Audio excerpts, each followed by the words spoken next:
t'es comme si l'explosion c'était un orgasme. Oh, Samuel découvre un truc, mais en même temps, il se passe quelque chose. Il faut qu'il court et qu'il envoie un corbeau. Ça semble peu probable, mais bon, comme on sait jamais. Il voit son père donc promettre à sa sœur. Des secrets sur la fabrication de l'acier valérien. La sœur de son père, donc sa tante. Et là, en fait, c'est un mec qui sort de Twilight. Bad move de Jon Snow. Mais moi, ça me fait un peu peur, en fait, cette bibliothèque avec Samuel. C'est tout à fait possible, mais par rapport à la série, je vois pas comment ils peuvent l'amener. La vieille pierre, en fait, c'est des autres dragons. Là, on est en train de nous dire, c'est fini, là. C'est le money shot. On arrête de déconner. Cersei understands the consequences. Je pense que Jon n'est plus si con. Quel est le nom de Gilly en français d'ailleurs, Marc? Chatouille. Bonjour à tous et bienvenue dans ce deuxième épisode de Whisperos, votre podcast hebdomadaire, oui j'insiste hebdomadaire, sur Radio Kawa, consacré à l'univers de Game of Thrones, ou A Song of Ice and Fire pour les puristes et Le Trône de Fer pour les Français. Pendant un peu plus d'une heure, nous avons regardé l'épisode de la saison 7, le premier épisode de la saison 7, tant attendu par des milliers de fans. Millions, on peut dire millions maintenant, ouais, effectivement, et nous l'avons regardé tous ensemble lundi soir, on était fébriles, contents. Et pendant cette heure et demie, on va dire, on va le décortiquer tous ensemble, le consacrer toute cette heure à toute notre science, toute notre art, à décortiquer, à essayer de théorie-crafter, à relever le moindre petit indice en mise en scène, en jeu d'acteur pour savoir ce qui va se passer et qu'est-ce que nous réserve le prochain épisode qui sort lundi au moment où on enregistre ça. Mais pour faire tout cela, bien sûr, je ne suis pas seul, je suis accompagné de 4 formidables chroniqueurs et de gauche à droite. Je vais commencer par Sir Eric Baratheon. Bonjour, comment vas-tu? Bonjour à tous, je vais très bien, merci. Beaucoup moins chaud que la dernière fois. Ouais. On a mis un ventilo encore c'est ça, pour faire j'espère que vous l'entendez pas, mais... je vais présenter tout le monde, parce que c'est vrai qu'on nous a fait un peu le reproche dans le premier épisode de pas nous présenter, pas savoir qui on était un peu dans cet univers et pourquoi on s'y intéressait. Donc je vais commencer par toi. Qui es-tu et comment es-tu tombé dans cet univers? Alors Eric Baratheon, moi je suis pas un bâtard. Non, en réalité, je suis tombé dans Game of Thrones quand mon précédent partenaire m'a fait regarder un peu de force le premier épisode de Game of Thrones et à la fin du premier épisode, j'étais complètement scotché et à la fin de la même saison de la saison 1, j'ai dû acheter toute la saga et j'ai tout dévoré. Et il y a aussi le fait que je sois libraire, donc c'était un peu facile d'y accéder. Mais voilà, je suis tombé dedans très très récemment entre guillemets après la diffusion de la série. Après la saison 1. Saison 1, voilà, la fameuse. À côté de toi, on a Sir Marco Martel. Hello. Comment vas-tu? Ah putain, 2 mois qu'on attend ça. Putain, ça fait 2 mois pour la prépa. Tellement fort. Vas-y, présente-toi en 2 mots. Qui es-tu? Comment es-tu tombé dans l'univers? Alors moi, comme un bon gros suiveur aussi, j'ai regardé le premier épisode de la série sur HBO et je pense que 2 semaines après, j'ai acheté les 4 premiers volumes. Et voilà, j'ai lu tout ça sur le courant de l'année. Je lis en anglais, donc je tiens à m'excuser si des fois mon vocabulaire il est un petit peu automatique vers les noms propres en anglais. Et à côté de ça, je bosse dans le jeu vidéo. Et si vous voulez voir ce que je fais, je vous donnerai ça après le podcast. Ah. On a aussi Lady Hello Tully. Comment vas-tu? Ça va. Elle était timide dans son coin. Non, pas du tout. Non, surtout pas. Clairement pas. Vas-y, présente-toi un peu. Comment es-tu tombé dans l'univers aussi? Moi je fais pas exception, j'ai d'abord regardé la série. Par contre, j'ai un peu plus attendu avant de me mettre au livre. J'ai attendu vraiment de vouloir savoir ce qui allait se passer pour commencer à les lire. Et j'ai eu le plaisir, comme j'avais avec Harry Potter avant, d'avoir découvert d'abord l'histoire dans quelque chose de filmé. Oui. Et pour ensuite en apprendre beaucoup plus dans les livres. Et finalement, je regrette pas d'avoir fait dans cet ordre-là. Ouais, t'en apprends beaucoup plus d'un coup. Hein, c'est ça. Et du coup, t'as pas la déception de découvrir quelque chose que tu as lu et qui est forcément moins bien traité que dans les livres. Et puis, à côté de ça, moi, je suis une vieille blogueuse. J'ai un blog depuis 11 ans et plutôt professionnel depuis 6 ans. Et voilà, je travaille dans les internets. Dans les internets multimédia. Voilà. Et à côté de toi, notre ingénieur son, mon ingénieur son favori, Ketrus Rivers. Comment vas-tu? Très bien, et toi? Ça va, je te remercie. Je peux t'appeler sale bâtard ou pas? Non, tu peux pas. Enfin, si, toi, comment ça va donner un duel de justice, malheureusement. Oh là là, et je sais pas qui va gagner. Attention. Comment es-tu tombé dans l'univers? Toi, t'es un vrai fan, toi. C'était il y a très longtemps, il y a 8 ans. C'était il y a très longtemps. J'ai commencé par les bouquins en français. Par contre, je les ai pas lus du tout en anglais. Tu sais, à l'époque où tu parlais aux gens de Game of Thrones en disant c'est mortel, c'est génial, t'avais envie d'en parler à tout le monde et personne l'avait lu. Et quelques années plus tard, quand la série sort, ils disent faut faut que tu regardes absolument un truc, c'est génial, c'est Game of Thrones, ça défonce. Et toi, tu fais, ben oui, je te l'ai dit. On est parlé il y a 10 ans. Tu sais, tu fais le relou, quoi. C'est le mec un peu blasé. Le truc qu'on t'a piqué, t'étais un peu dans les Happy Few au début. T'étais tout content, un peu comme Le Seigneur des Anneaux d'ailleurs, ou les comics, tu vois, avec Marvel. Et là, voilà, après c'est devenu grand public. C'est devenu tendance. Allez, tant mieux, c'est mieux quand même. Et c'est tant mieux parce qu'on peut en parler maintenant et plein de gens nous écoutent et c'est cool. Et c'est plutôt cool.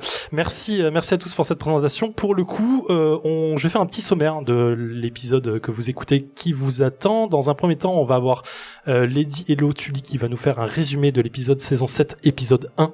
On va faire ça en moins de 5 minutes, un peu plus court que ce que j'avais fait la dernière fois.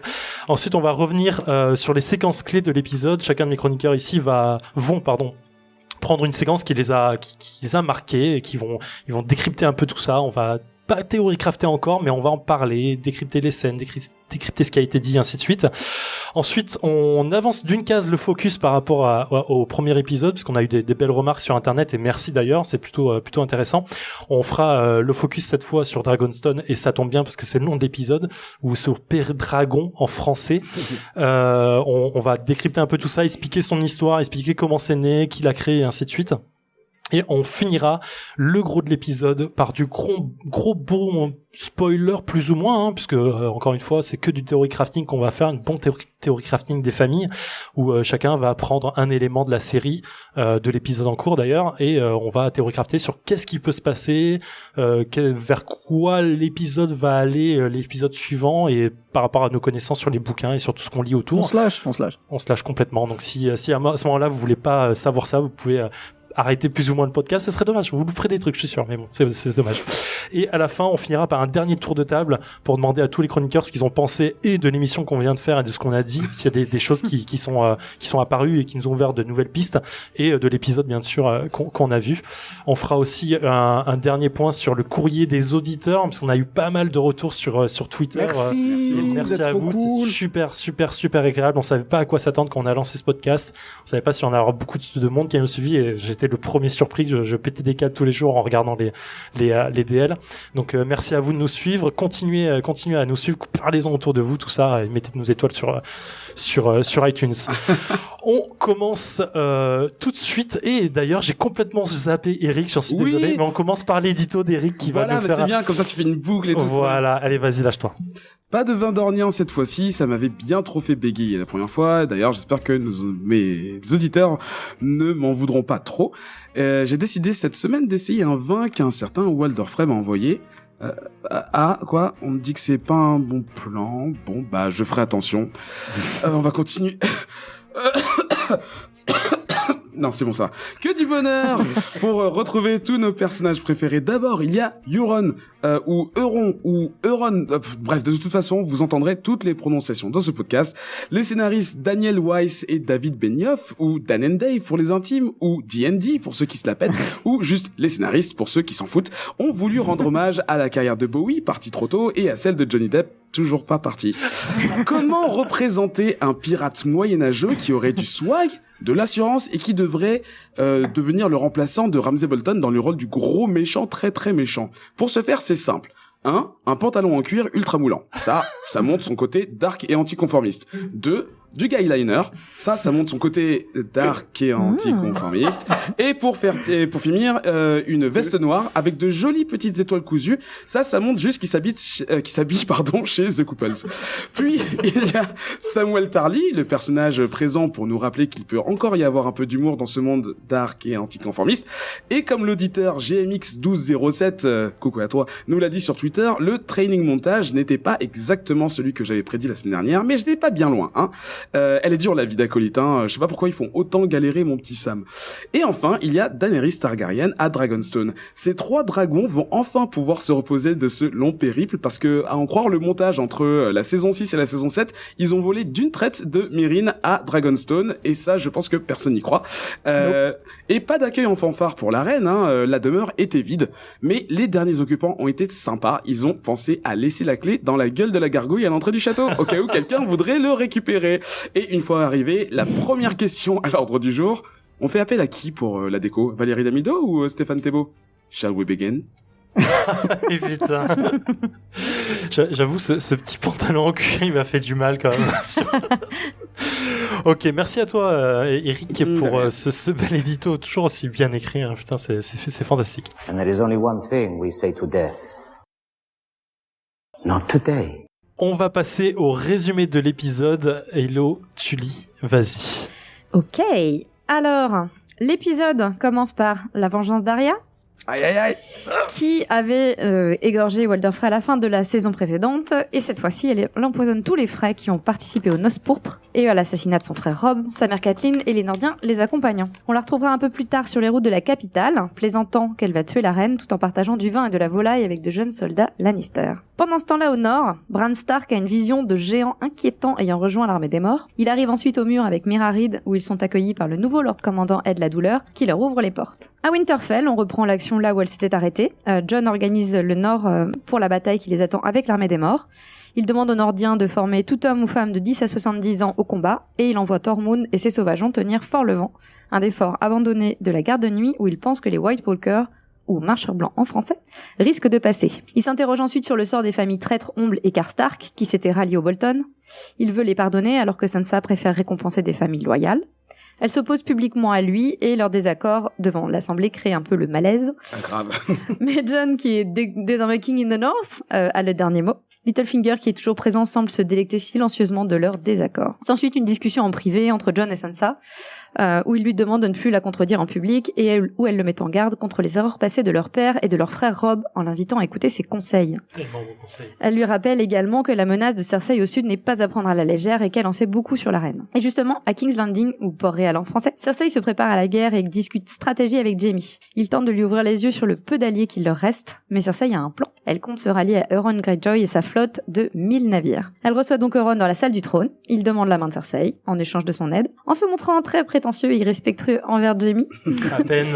il leur promet un cadeau mystérieux afin de prouver son efficacité avant de partir comme un prince. Du côté d'Oldtown, ou Ville-Vieille en français, on retrouve Samuel Tarly qui mène une vie très austère à la citadelle et qui peine à réunir des informations qu'il cherche sur le Dragonglass, ou Ver Dragon en français. Ce matériau est en effet nécessaire au combat contre l'armée des morts et Jon en a besoin. Les paroles de Sam ne semblent pas vraiment trouver écho auprès des archimestres de la citadelle, un en particulier qui estime que le monde ne court jamais vraiment à sa perte. Sam finit tout de même par découvrir la carte d'une mine de Ver Dragon sur l'île de Dragonstone, ou Père Dragon en français. C'est donc à Dragonstone que l'épisode se termine avec l'arrivée de Daenerys et son armée sur l'île où elle retrouve émue la terre de ses ancêtres qui l'a vue naître. Elle s'installe dans la salle de stratégie devant la table représentant les 7 couronnes et nous laisse sur ces mots « Shall we begin ?» ou « Commençons-nous » en français. Trop bien. Très factuel, hein. J'aime beaucoup ce résumé. Nickel. Très très bien. When you play the Game of Thrones, you win or you die. Ok, on va commencer par la grosse première partie de cet épisode, les séquences clés, celles qui nous ont fait un peu vibrer. On va commencer avec Marc qui voulait justement parler d'un rocker des années 80 et de sa groupie assez froide Cersei. Vas-y Marc, parle-nous de Euron. On fait pas de façon chronologique alors. Ok. Ah non, c'est comme ça. Vas-y, chaud. Donc on refait un petit point sur Euron. Ouais, vas-y. Ok, donc c'est frère de l'ancien prétendant au trône des Îles de Fer. Vous vous souvenez de Balon, qui a fini malheureusement dans la flotte, hein, puisqu'il a été tué par Euron dans la série. Souvenez-vous que Balon est le père de Théon et Asha, et que cette fratrie est complétée par Damphair. C'est le prêtre. Hein, vous vous souvenez du prêtre? Ah oui. À peine dans la série. Voilà, ouais. Et si, il a quand même un petit rôle où en fait c'est un peu le pendant du genre de La religion. Comment il s'appelle? C'est pas Œil de Choucas, un truc comme ça en français ou... Alors je ne pourrais pas dire. Non, ça c'est le surnom de Euron. Ah oui, c'est ça, oui, voilà. Ah ok, mais Damphair, le prêtre de la religion dieu du dieu noyé, voilà. Dieu noyé. C'est ça. De Cthulhu. C'est ça. Donc qu'est-ce qu'on sait de lui, à part qu'il a interprété par Pilou Asbeck. Donc voilà, des personnages les plus badass de la série est interprété Non mais en par un mec danois, qui s'appelle Pilou. en danois ça se prononce Nicolas.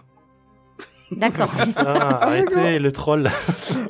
Donc on sait qu'il est capitaine du Silence. Il est capitaine d'une flotte qu'on a vu apparaître en fait dans la saison précédente. Ouais, qui pète bien sa mère quand tu la vois sur les flots. Ça Exactement.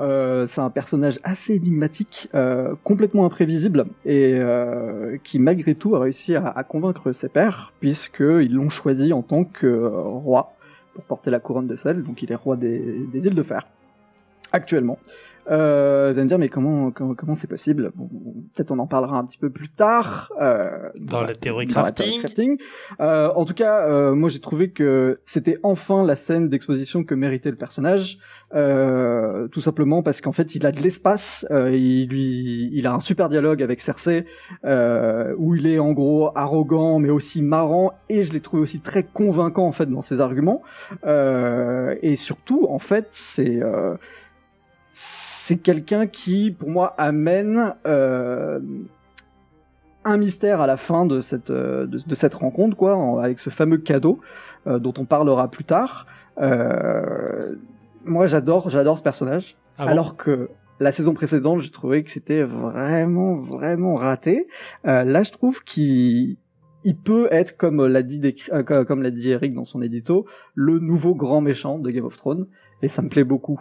Bah en fait, c'est ça que moi je trouve un peu dommage, c'est que finalement on lui donne cette bannière de grand méchant alors que je trouve que dans le bouquin, il a autre chose en fait. Il amène vraiment autre chose. On peut en parler vraiment en 2 lignes, mais dans la scène justement où ils choisissent leur nouveau roi avec Asha sur l'île complètement perdue. Complètement, ouais. Mais la scène dans le bouquin est vraiment intense en fait, alors que là, je trouve dans la saison dernière, il l'avait un peu loupé. Ouais, ils ont gardé des trucs sous le pied, je pense. Un truc en particulier. Là, en fait, on comprend que c'est quelqu'un qui a parcouru vraiment la terre entière et qui est déjà assez généreux avec son équipage, puisqu'en fait déjà dans la série c'est grâce aux énormes dons de toutes ces richesses qu'il a trouvées qu'il va être élu, entre autres.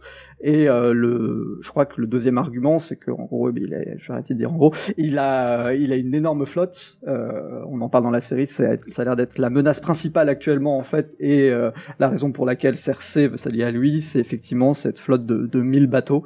Et quand on sait un peu on va dire la force de frappe de ces j'ai envie de dire ces Iliens, mais ça veut rien dire. De ces Ferné. C'est ça, voilà quoi, c'est quelque chose qui est assez important, je pense, dans la série. Clairement. Elodie, tu voulais rebondir? Moi, j'ai beaucoup aimé la scène. C'est assez chouette. Il fait vraiment son show. C'est cool. Moi, j'ai trouvé ça chouette à regarder. En plus, il y en a pas beaucoup des personnages qui mouchent Jaime dans la série, quand même. Ah, mais il le fait bien là. Voilà, il le fait très très bien. Bon, il a pas trop son mot à dire, Jaime, mais voilà, il le mouche. C'est quand même assez rare. Ouais. Donc, on sent un personnage qui a quand même un sacré caractère, et moi, j'ai vraiment envie d'en apprendre plus.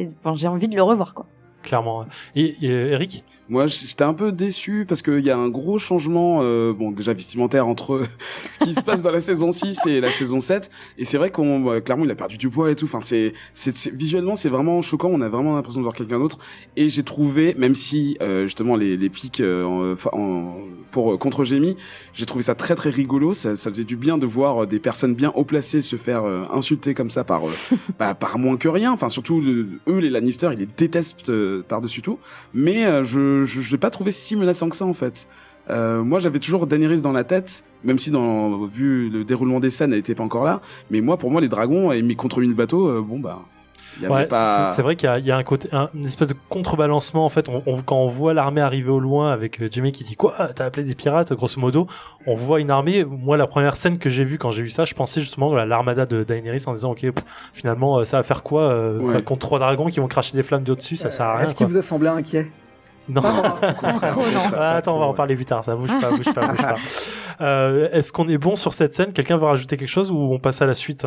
Non, c'est bon. La suite. C'est tout bon. Allez, Kétrus, t'enchaînes tout de suite. Tu voulais parler du chien, du brûlé qui voit dans les flammes. Le limier, pas le chien. Le chien, je crois qu'il s'appelle le chien en français. Mais j'arrête pas non plus, je m'y fais pas. Oui, donc on retrouve le limier avec la fraternité sans bannière, je crois en français. C'est ça. La compagnie sans bannière. Avec Beric Dondarrion et Thoros de Myr, qui arrivent en plein dans la neige en fait, dans une petite masure dans laquelle ils veulent se réfugier pour la nuit.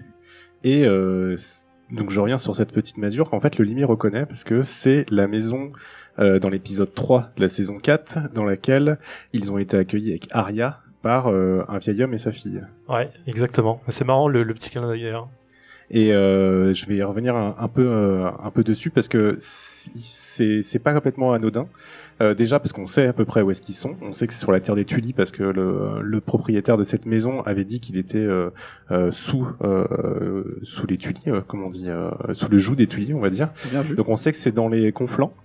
Comme on dit les gens en anglais, c'est Riverlands. Riverlands, voilà. Donc Patrol River Run, là où il y avait la truite, Oui, ça, exactement. en français. Donc on sait qu'ils sont là. C'est intéressant parce que on en reviendra aussi. J'en reparlerai pendant le theory crafting, mais c'est assez important.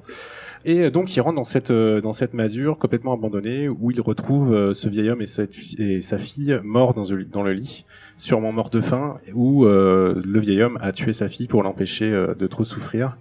Ce qui, assez étonnamment, émeut le limier, parce qu'il fait une petite remarque en disant ça devrait pas être eux là qui sont là, mais plutôt toi, en s'adressant à Beric Dondarrion.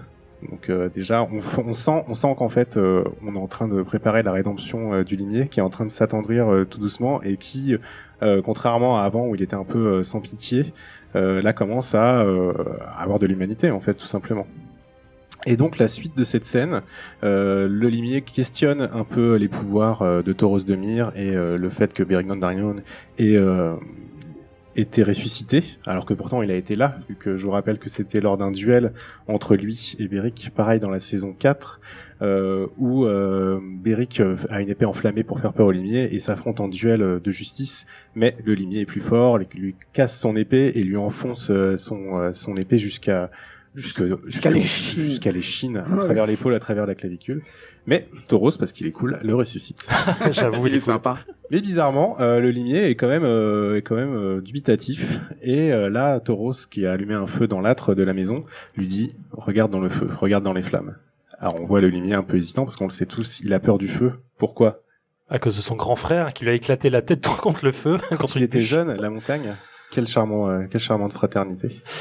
Et donc, hésitant, il s'approche, et là, effectivement, il commence à voir des choses. Il commence à voir le futur. Alors, on sait pas ce qu'il voit exactement. En fait, on sait pas exactement ce qu'il voit. Ce qu'il voit, en fait, c'est une armée de morts qui traverse le mur, ou en tout cas, moi, ce que j'ai compris, c'est qu'il passe à côté du château. Il le longe, en fait, donc on imagine entre la mer, sur les falaises, en fait.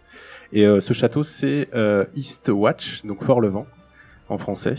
Et c'est le même château vers lequel Jon envoie Tormund, une scène avant ou après. C'est ça, quelques avant. minutes avant. Voilà, donc on sait déjà qu'il va se passer quelque chose là-bas. Gros point stratégique. Gros point stratégique. Alors il y aura sûrement encore une téléportation. Ah oui, Parce que si vous regardez sur la carte de Westeros, les conflans, c'est quand même très très très loin de Fort-le-Vent. Pas de problème. Ça va aller. Ils vont demander à Varys, qui a un petit truc pour ça, il sait comment faire. Ouais, voilà, donc vous m'avez troublé. Pardon. Non, c'est pas grave. Donc voilà, il voit en fait un peu. Je pense que c'est l'avenir en fait. C'est pas le présent. Il voit dans l'avenir parce qu'en fait, à chaque fois qu'on a eu des visions de R'hllor, c'était plutôt l'avenir et c'était pas le présent. Donc en gros, on sait qu'ils vont se diriger par là et qu'ils vont sûrement rencontrer Tormund et qu'il va sûrement y avoir une grosse baston contre les morts là-bas. Mais tout ça, ça devrait être dans le theory crafting. Je suis désolé. Non, mais Oui. on en reparle après, effectivement. Nonobstant ça, c'est que là, du coup, ce qui est quand même assez incroyable, c'est que maintenant, le limier croit, forcément, vu qu'il a vu quelque chose, il l'a vu dans le feu, ce qui est quand même assez paradoxal. Et je terminerai... non, tu voulais dire quelque chose ? Non, vas-y. Et je terminerai sur cette scène qui se finit, en fait, par le limier qui enterre donc le vieil homme et sa fille dans le jardin, en fait, où Thoros le rejoint. Le limier essaie de faire une prière, il n'y arrive pas parce qu'il s'en souvient pas, et en fait, cette prière, c'est a aussi un clin d'œil à cet épisode 3 de la saison 4 où ils ont été recueillis par Arya, parce qu'en fait ils leur offrent à manger, ils leur offrent le gîte et le couvert, et le vieil homme commence à réciter le bénédicité des 7 dieux, et le limier râle en fait. Il fait c'est bon, il va pas te citer tous ces putains de dieux quoi. Et Arya le reprend, attention papa, parce que ils se font passer pour père et fille. Donc en fait le fait qu'il veuille réciter cette prière en hommage à ce vieil homme, c'est encore plus qu'il est sur le chemin de la rédemption et qu'il est en train de changer le limier. Et c'est ça qui est fou, c'est que je pense que depuis sa mort, alors je mets des gros guillemets qu'on voit pas, on sent en fait qu'il essaye de suivre une nouvelle vie, en fait, ça qui est fou. Marc, tu voulais réagir ? Oui, il est de plus en plus sympathique, ça c'est sûr. Ouais, je voulais juste parler du décor. Moi, c'est mon décor préféré dans cet épisode, et je trouve que c'est intéressant parce qu'on commence à voir le monde changer en fait à travers cette scène, et je trouve ça assez cool. Et en fait, après réflexion, je dis que The Hound commence un petit peu à prendre la place de Tyrion en termes de personnage comique. Parce que mine de rien, en fait, son désespoir, enfin, c'est le fait qu'au début de cette scène-là, on le comprend encore très sous le coup de la colère, etc. Et en fait, ça lui inspire les meilleures punchlines du show, quoi. Il est vraiment, vraiment marrant. Il est vénère, hein, ça se sent dans ses punchlines. Ouais, mais il est vraiment très, très drôle à écouter. Là où il est drôle, en fait, là où c'est marrant, c'est que justement, c'est un personnage qui est normalement très dur, très déshumanisé, et tu vois qu'il essaye de changer, mais qu'il a encore son ancienne nature ou la façon de parler qui le retient, et en fait, c'est ça qui fait un petit côté, ouais, ils ont comique, bien réussi son retour, je trouve. Oui, Mais surtout que c'est presque de sa faute en fait si le père et sa fille se sont suicidés, puisque ils leur volent leur argent avant de partir, ouais. Alors qu'ils les ont accueillis quand même. C'est assez choquant. C'est très choquant, ouais. Cet épisode où il les accueille et après lui il leur vole tout en disant de toute façon ils seront morts à la fin de l'hiver. Vraiment ultra pragmatisme, vraiment très très très dur. Mais il est toujours aussi pragmatique, hein, cela dit. Mais voilà, il s'en veut à mort là où la fois d'avant il en avait strictement rien à cirer. Je vais juste rajouter un détail qu'on voit dans la scène, et si justement le détail est coupé, c'est dans la même conversation avec Berry, qui est donc le limier, où ils parlent du passé un peu, et ils disent « Ah, mais tu te rappelles quand t'étais au tournoi de... » Et là, ils se font interrompre par Tauros de Myr qui allume un feu. Et je pense que le tournoi auquel ils font référence, c'est le tournoi à Harrenhal, le fameux. Je suis quasiment sûr qu'ils vont nous mettre un flashback là-bas, et ce serait tellement génial. Ça veut dire qu'on va avoir un personnage qu'on n'a jamais vu. Voilà, mais juste pour résumer, enfin je vais même pas résumer l'événement, mais en gros c'est je sais pas comment, ouais, c'est les Jeux Olympiques. Enfin, c'est un événement de l'envergure de Jeux Olympiques pour Westeros, où toutes les grosses stars qu'on connaît, les grands guerriers qu'on connaît je sais pas comment il s'appelle, j'ai oublié son nom, mais bon, Ned Stark par exemple, même Tywin Lannister étaient, donc plein de personnages qu'on connaît qui ont vieilli entre-temps, et il s'est passé une chier de choses là-dessus, et j'espère que la série va l'évoquer. C'est surtout le point névralgique qui commence toute la série en fait. Ah oui. Toute la rébellion de Robert par delà, c'est complètement fantastique. On fera peut-être un focus là-dessus, mais c'est super intéressant. Tu voulais rajouter quelque chose, Kétrus ? Ouais, juste une petite remarque aussi. Il t'en parlera peut-être pour la scène d'Arya. Et en fait, ce que je trouve intéressant en tout cas dans la série télé, c'est que t'as un espèce de vase communicant entre le limier et Arya. Et tu vois, et le point d'équilibre, c'est la saison 4 où justement ils sont ensemble, juste avant la scène où ils sont recueillir, enfin je sais pas dans le même épisode, mais juste avant qu'ils se fassent recueillir par ces personnes-là, ils sont dans l'auberge, il dit fuck the chicken, fuck the king, et il tue tout le monde, et il y a Arya surtout qui tue les gens de façon froide, et en fait c'est elle, sa montée vers la violence, vers la déshumanisation, et lui en fait à ce moment-là, enfin un peu après son combat avec Brienne et tout ça, et puis quand on le retrouve dans cette espèce de fraternité aussi un tout petit peu, pour moi c'est des vases communicants, c'est que le limier on est en train de le faire monter vers quelque chose de plutôt juste, et Arya on est en train de la faire descendre vers quelque chose de plutôt sombre.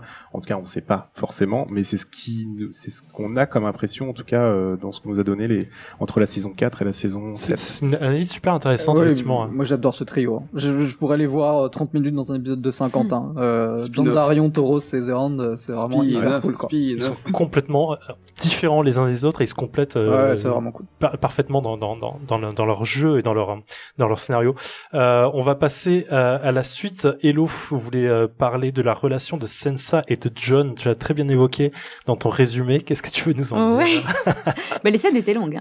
Cela dit, en fait, moi je voulais revenir là-dessus parce que je trouve assez intéressant que la relation qu'il y a entre Jon et Sansa, là, elle fait un peu écho à l'opposition qu'il y a eu plusieurs saisons auparavant entre Robb et Catelyn. Et on se demande si un mâle Stark va enfin être malin et écouter les conseils d'une femme. C'est-à-dire qu'elle lui dit clairement arrête d'être con, quoi. Arrête d'être con, est-ce que ce serait si terrible si t'écoutais mes conseils? Pendant le conseil, devant tous les Nordiens, ils ont tous les deux points de vue qui se défendent, en fait, et c'est assez intéressant de voir si on peut pencher d'un côté ou de l'autre, en tout cas, ça s'entend. Jon, lui, veut épargner les Ombles et les Karstark, qui sont pourtant des familles assez traîtres, hein. Les Ombles, c'est eux qui ont livré leur frère Deacon à à Ramsay Bolton. Un gros moment sombre. Voilà, un moment très très sombre où il donne la tête du loup et le frère. Enfin voilà, les ombres, ils sont allés assez loin. Lui, il veut pas faire payer les crimes d'un père à leurs enfants. Donc voilà, il met l'honneur et le pardon en premier. Bon, il y a aussi que là, ils ont une menace de l'armée des morts et que je pense qu'il a envie plutôt d'unir le Nord que de les rediviser. Là où Sansa, elle veut, voilà, elle aimerait plutôt déposséder les traîtres et récompenser les familles loyales. Elle, ce qu'elle veut, c'est que enfin les Stark inspirent un peu le respect et la fermeté, ce qui n'est pas du tout le cas pour le moment. Non. J'aime bien d'ailleurs dans la scène où ils discutent devant le conseil quand Littlefinger sourit, parce qu'on sait pas si c'est parce que il voit qu'il commence à y avoir une opposition entre eux et que peut-être Sansa va se rallier à lui enfin parce qu'elle veut faire des choses, ou si c'est parce que Sansa lui rappelle un peu Catelyn. Ouais. Oui, Puisque, ouais, voilà, il y a un peu de ça. Ouais. Catelyn, elle se laissait pas faire non plus, elle avait des choses à dire. Voilà, donc on a dans ces, il y a deux scènes entre eux, hein, celle de conseil et celle quand ils parlent tous les deux. On a un loup et une louve qui s'opposent. Et qu'est-ce que ça a donné dans le passé ? Dans le passé, il y a eu pas mal d'erreurs de la part de Robb qui n'a jamais écouté sa mère.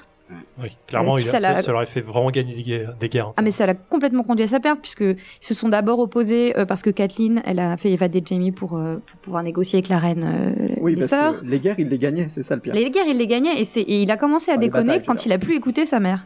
Ça a commencé d'ailleurs vraiment à sentir le roussi quand Robb a voulu absolument faire justice et décapiter le père Karstark, qui a commencé quand même à décimer un peu les rangs des Nordiens, alors que sa mère lui disait écoute, laisse couler. C'est la Tu vas guerre. pas- voilà, c'est la guerre, on a besoin de toutes les troupes, tu vas pas le tuer.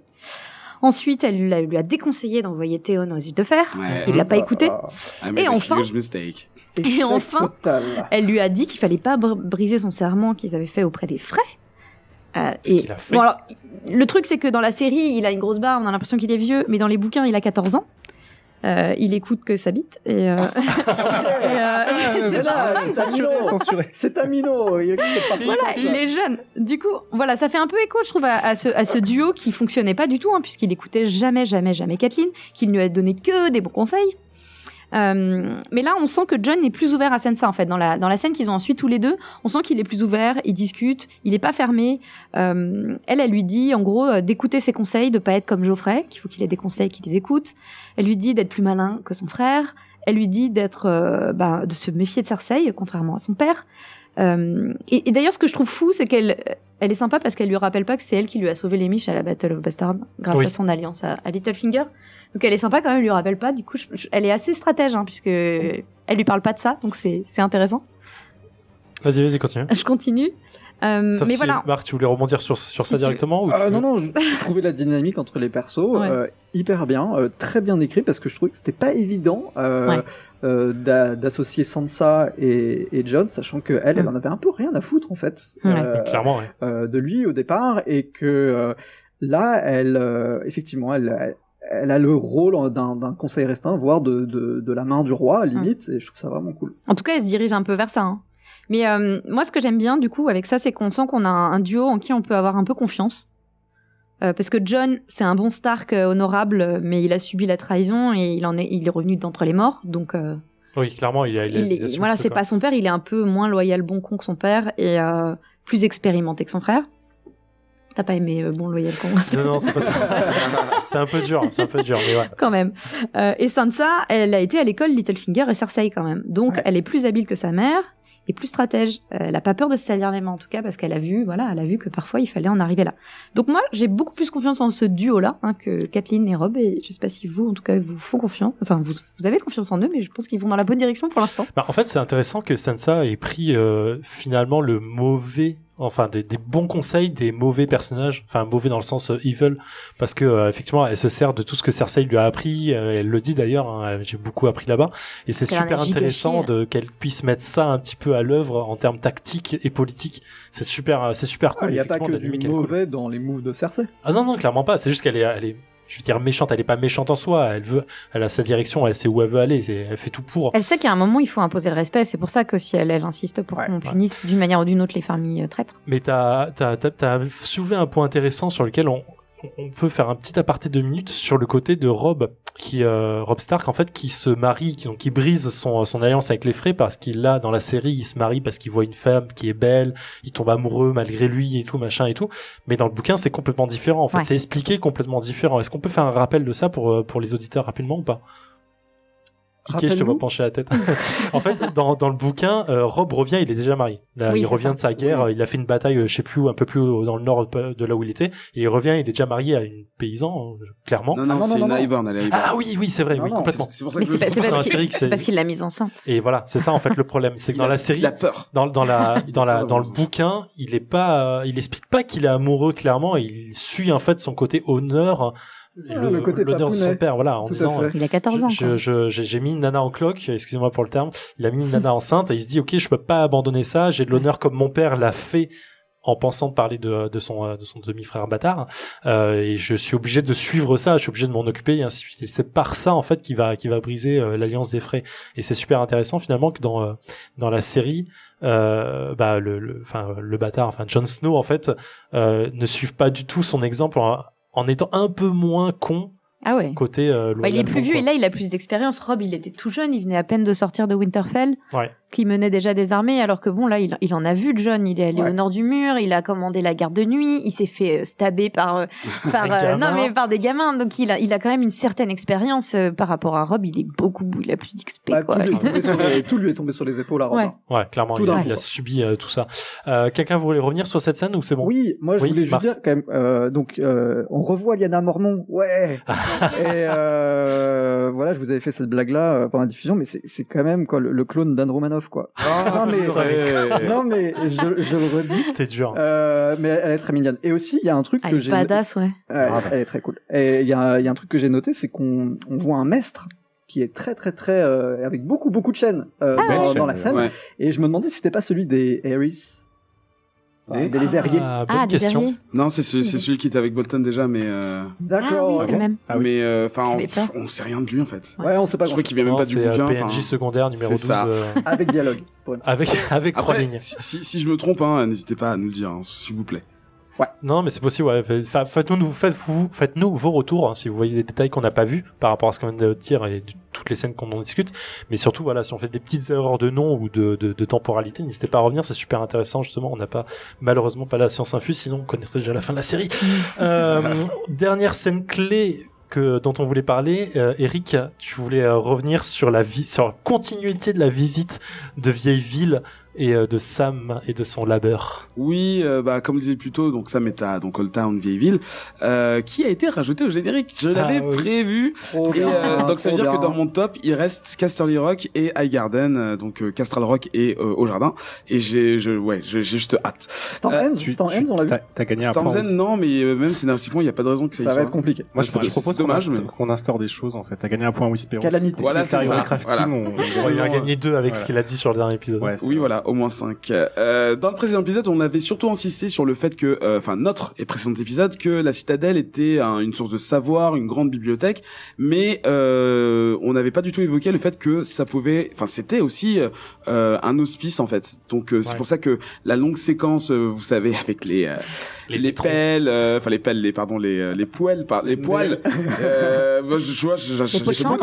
pots de chambre, la meilleure montage en succession qui nous font nous confondre la soupe avec le reste, qui nous montre que il y a des personnes malades qui sont là. Et on peut facilement imaginer que dans un lieu de science et de médecine, des personnes peuvent trouver un remède pour une maladie orientale incurable qu'un certain personnage secondaire aurait chopé pour avoir eu des rapports physiques sans protection. Mais bon, après donc ce fameux montage dont je parlais tout à l'heure là, on voit Sam dans son rôle d'assistant acolyte aux côtés de l'archimestre Ebrose parce qu'il est nommé dans le générique. Donc pas dans la série. C'est pas Marwyn, je suis un peu déçu, mais on connaît le talent des scénaristes pour fusionner 2, 3 voire 4 personnages en un. Donc il y a des aspects qu'on pourrait retrouver par rapport à un archimestre du livre. Pendant leur conversation, Sam évoque donc à l'archimestre que il a déjà rencontré les marcheurs blancs et que c'est pas la première fois qu'ils en parlent et que personne à la citadelle ne le prend au sérieux, contrairement à ce que vous ici vous me disiez la dernière fois. Voilà, vous pensez que voilà. L'archimestre en fait finalement il croit Sam et il lui explique en gros que si l'humanité est encore là aujourd'hui, c'est grâce au fait que les hommes apprennent et retiennent et surtout que le mur a subsisté à tous les hivers et que cet hiver n'avait rien d'exceptionnel et que c'était un hiver comme les autres. En gros, TKT, on est safe. Oui. Ouais, non, c'est juste sur le côté, les hommes apprennent et retiennent, c'est pas exactement ce qu'il dit à mon sens, mais en fait, on y reviendra dessus. Moi, j'ai compris que ce qui nous différencie des animaux, c'est qu'on apprend de nos erreurs et surtout on se rappelle de ce qui s'est passé avant. Pour moi, c'est comme ça que j'ai vu ce commentaire. On s'en rappelle grâce à la citadelle. Oui, voilà, à leur présence, ouais. Moi, je suis d'accord avec Zef, en fait, j'ai pas compris ça du tout. En fait, j'ai surtout compris que c'est des cycles et les gens s'inquiètent toujours. Ouais. Mais en fait, ça va. Et que les gens restent dans leur ignorance et dans leur peur primale. Voilà, on est trois comme des chiens. Tu vois, voilà, c'est ça, donc on gagne. Comme la cassette va, tu vois. En fait, ce qu'il explique, c'est que eux sont là pour archiver les choses, mais que les gens n'apprennent pas.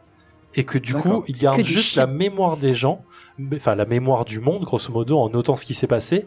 Et ce qu'il dit par rapport au cycle et au fait que les gens vivent tout le temps, c'est que quoi qu'il arrive, même si tout le monde meurt, il y aura toujours une suite, en fait. Ouais. Quoi qu'il arrive, il y aura une suite.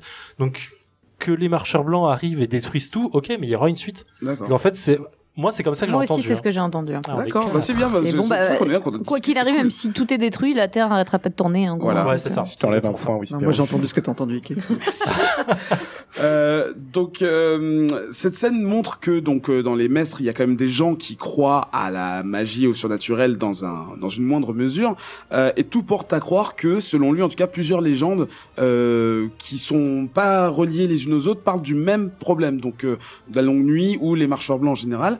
Alors que donc là il annonce sa confiance et que donc le mur subsistera à tout, alors que nous on sait en tant que spectateurs que le mur n'a jamais été autant en danger que maintenant, et scénaristiquement dans tous les romans, tous les films, quand on voit un personnage qui est sûr de lui et qui t'annonce un truc que tu sais qu'il faut, c'est juste pour pouvoir voir ce personnage avoir tort, pour justement avoir une espèce de satisfaction.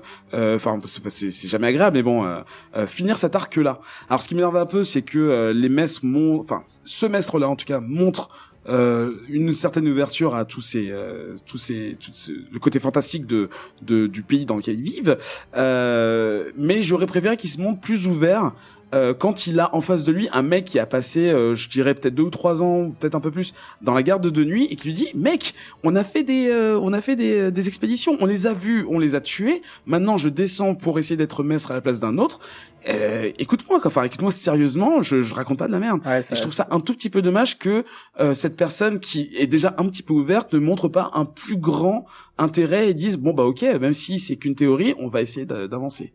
Non mais surtout, je pense qu'il le prend pour un moins que rien. Oui, Samuel, il lui dit, t'es maître ou t'es pas maître? Bon bah t'as pas accès à la bibliothèque, ok, next. Et ensuite à la fin il lui dit, bon bah tu me nettoies tout ça s'il te plaît, et il se casse. Vraiment, c'est un troufion pour lui. Samuel, il s'en fout complètement. Ça reste ça reste un scientifique. Pour moi, un récit ça a pas trop de valeur pour lui, mais comme il le dit, il comprend le cheminement de Sam puisqu'il commence à bien le connaître, et il lui dit, je te crois, mais à côté de ça, la menace, en tout cas comme elle est décrite par Sam, pour lui j'ai l'impression qu'elle est un petit peu trop éloignée, mais ça reste un scientifique quand même. Les maîtres, ils ont besoin de faits.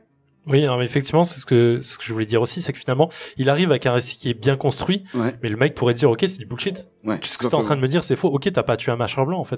Tu me dis ça pour accélérer ta formation, alors qu'en fait, c'est faux. Et j'imagine que le mec, c'est un vieux de la vieille, et qu'il en a vu des gars qui voulaient, justement, peut-être passer outre certains trucs. Et puis, rappelez-vous que la garde de la nuit, ils considèrent un peu comme maintenant, en anglais, des mendiants, quoi. Ils sont tout le temps en quête de gens pour... Ils récupèrent des armes, pour peupler le mur, ils sont en quête d'argent, donc, ils ont pas une très bonne réputation en ce moment, en tout cas. Ouais. Ketrus, tu voulais réagir? J'ai vu lever la main, mais... non, je vais devoir trouver une réaction. Ah, pardon. Mais non, ouais, enfin, moi, je pense qu'il faut pas tirer trop de conclusions sur la relation entre ce maître et Samuel, et que ça va perdurer, en fait, dans la saison 7. Moi, je m'y accroche. Franchement, je m'y accroche. Parce que pour moi, excuse-moi, juste 3 secondes, Hello. Dans l'épisode précédent, j'insiste vraiment sur le fait qu'à mon avis, la source de beaucoup des problèmes vont être résolus à la citadelle. Ouais, on va en parler en théorie crafting parce qu'il y a eu Ouais. justement pas mal de théories sur le net par rapport à ça. On parle pas maintenant des livres qu'il lit.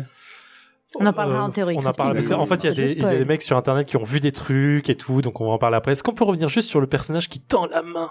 Ah oui. Alors ça, justement, enfin, je l'ai écarté de mon truc parce que je trouve ça inintéressant. Fallait le replacer. Bon, c'est du time travel encore une, enfin du warping même, la façon dont c'était porté en 4 épisodes, plus rapide, non, plus lentement que Varys, bizarrement. Mais bon, lui, il avait pas de bateau. Bon, non, c'est même pas un spoiler, c'est clairement lui, c'est Jorah Mormont, que dans la saison 6, Daenerys avait envoyé pour se soigner. Donc Jorah Mormont qui est atteint alors je suis désolé, je connais pas la version française, mais grayscale, donc cette maladie de la peau dont était atteinte Shireen Baratheon. Non, les hommes pierres ou un truc. Voilà, les hommes de genre. pierre, voilà, qui se propage sur la peau et qui rend fou la personne affectée. Et donc Jorah, qui est très très très très très amoureux de Daenerys, a écouté son conseil.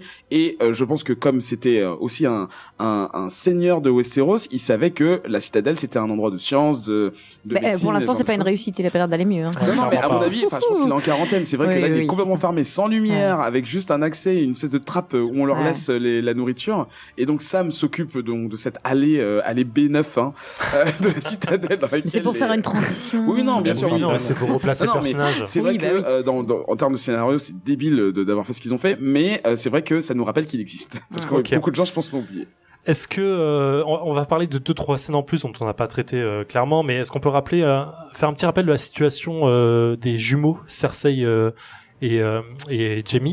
Clairement, leur conversation sur la grande map qui vient d'être faite ou pas Ouais. encore finie. C'est un rappel des faits. C'est pour remettre ouais. un petit peu le contexte, C'est savoir leur où sont les ouais. alliés. Ils ont fait leur petit previously voilà. dans ce dialogue-là.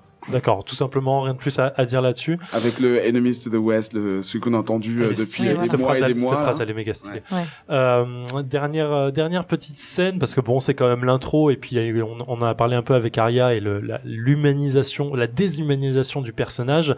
Est-ce qu'on peut parler du personnage le plus badass de la série? Donc Arya, hein, qui fait l'intro de Selon ouf. toi. Selon moi, oui, je oui. le prends, je suis complètement d'accord avec moi-même.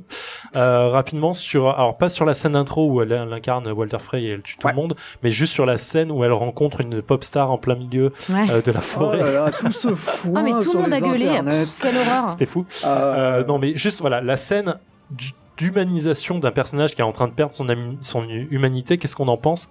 Vers quoi ça va mener d'après vous? Bah, on se demande si elle va les tuer. Enfin, on se demande. Elle arrive. Je pense que Elle c'est a le premier l'intention. truc, ouais. Elle a l'intention de les tuer. Elle discute avec eux. Elle se rend compte que c'est des pauvres gars qui sont sur les routes.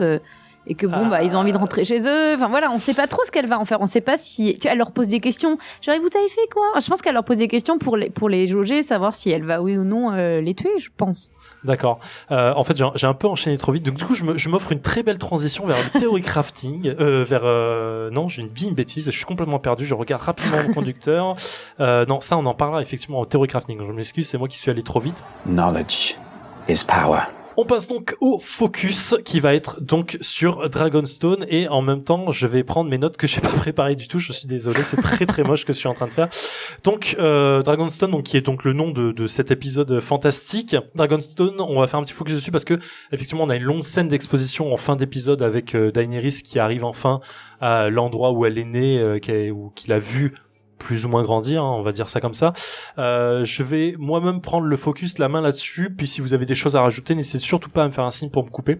Donc Dragonstone, c'est une île volcanique qui est située à quelques centaines de kilomètres de King's Landing, donc au nord-est, si j'ai pas de bêtises. C'est une île qui a un tout petit port et un grand château qui apparemment, et dans les bouquins c'est pas plus précisé que ça, mais qui ne fabrique rien, c'est-à-dire qu'il y a pas de denrées, il y a rien qui est fait. En fait, ils font que du commerce avec les îles aux alentours, avec C'est précisé. Westeros. C'est précisé par Stannis qui s'en plaint. Oui, effectivement. Voilà. L'île a été fabriquée. Alors, pas l'île directement, mais au moins Le château. fondée. Voilà, le château fondé par les Targaryens il y a environ 500 ans. Hop. Alors, difficile de parler de Dragonstone sans parler des Targaryens. C'est Qu'est-ce pas qu'il y a? les Targaryens qui ont créé le château, c'est des Et bim C'est quoi? c'est des Valériens. Les Oui, des Valériens. Valériens, pardon. J'ai dit Targaryen, je pense Valérien autant pour moi. Donc en fait, quand les premiers Valériens sont arrivés sur Westeros, donc après le rame de Valyria, la disparition et tout ça, on y reviendra sur autre chose parce que c'est vraiment plus long que ça. Ils sont arrivés il y a environ 500 ans. Ils se sont d'abord installés sur cette île qu'ils ont forgé, ils ont créé le château avec les dragons, et ils se sont en fait pendant une centaine d'années renforcés. C'est-à-dire qu'ils ont commencé à prendre leur armée, faire venir des gens. Ils ont complètement oublié ce qui va devenir les cités libres parce qu'ils étaient sous la domination des Valériens. Et un siècle plus tard, après leur arrivée, en fait, ils vont commencer à se dire, ce grand continent qu'on appelle Westeros, Westeros, ce serait cool qu'il soit à nous. Et du coup, qu'est-ce qu'ils ont fait ? Ils ont commencé à monter leurs dragons, donc. Comment il s'appelle Aegon, c'est ça, je suis un doute. Aegon et ses deux sœurs sœurs, qui les a épousées les deux, qu'il a épousé, et donc ils vont commencer à leur domination sur tout Westeros grâce à ça. Après la rébellion de Robert, donc qui libère Westeros des Targaryens, il va prendre lui donc le Donjon Rouge, King's Landing pour lui, évidemment c'est le roi, et il va donner Dragonstone à son frère Stannis, qui originellement chez les Targaryens, les Valériens, va devenir en fait la maison du prince héritier. C'est-à-dire que le roi lui s'installe effectivement à King's Landing et envoie son fils, son premier héritier en fait, sur Dragonstone pour le protéger finalement, que s'il y a un assassinat, s'il y a quelque chose, en fait lui est toujours safe sur sa petite île et pourra prendre sa suite.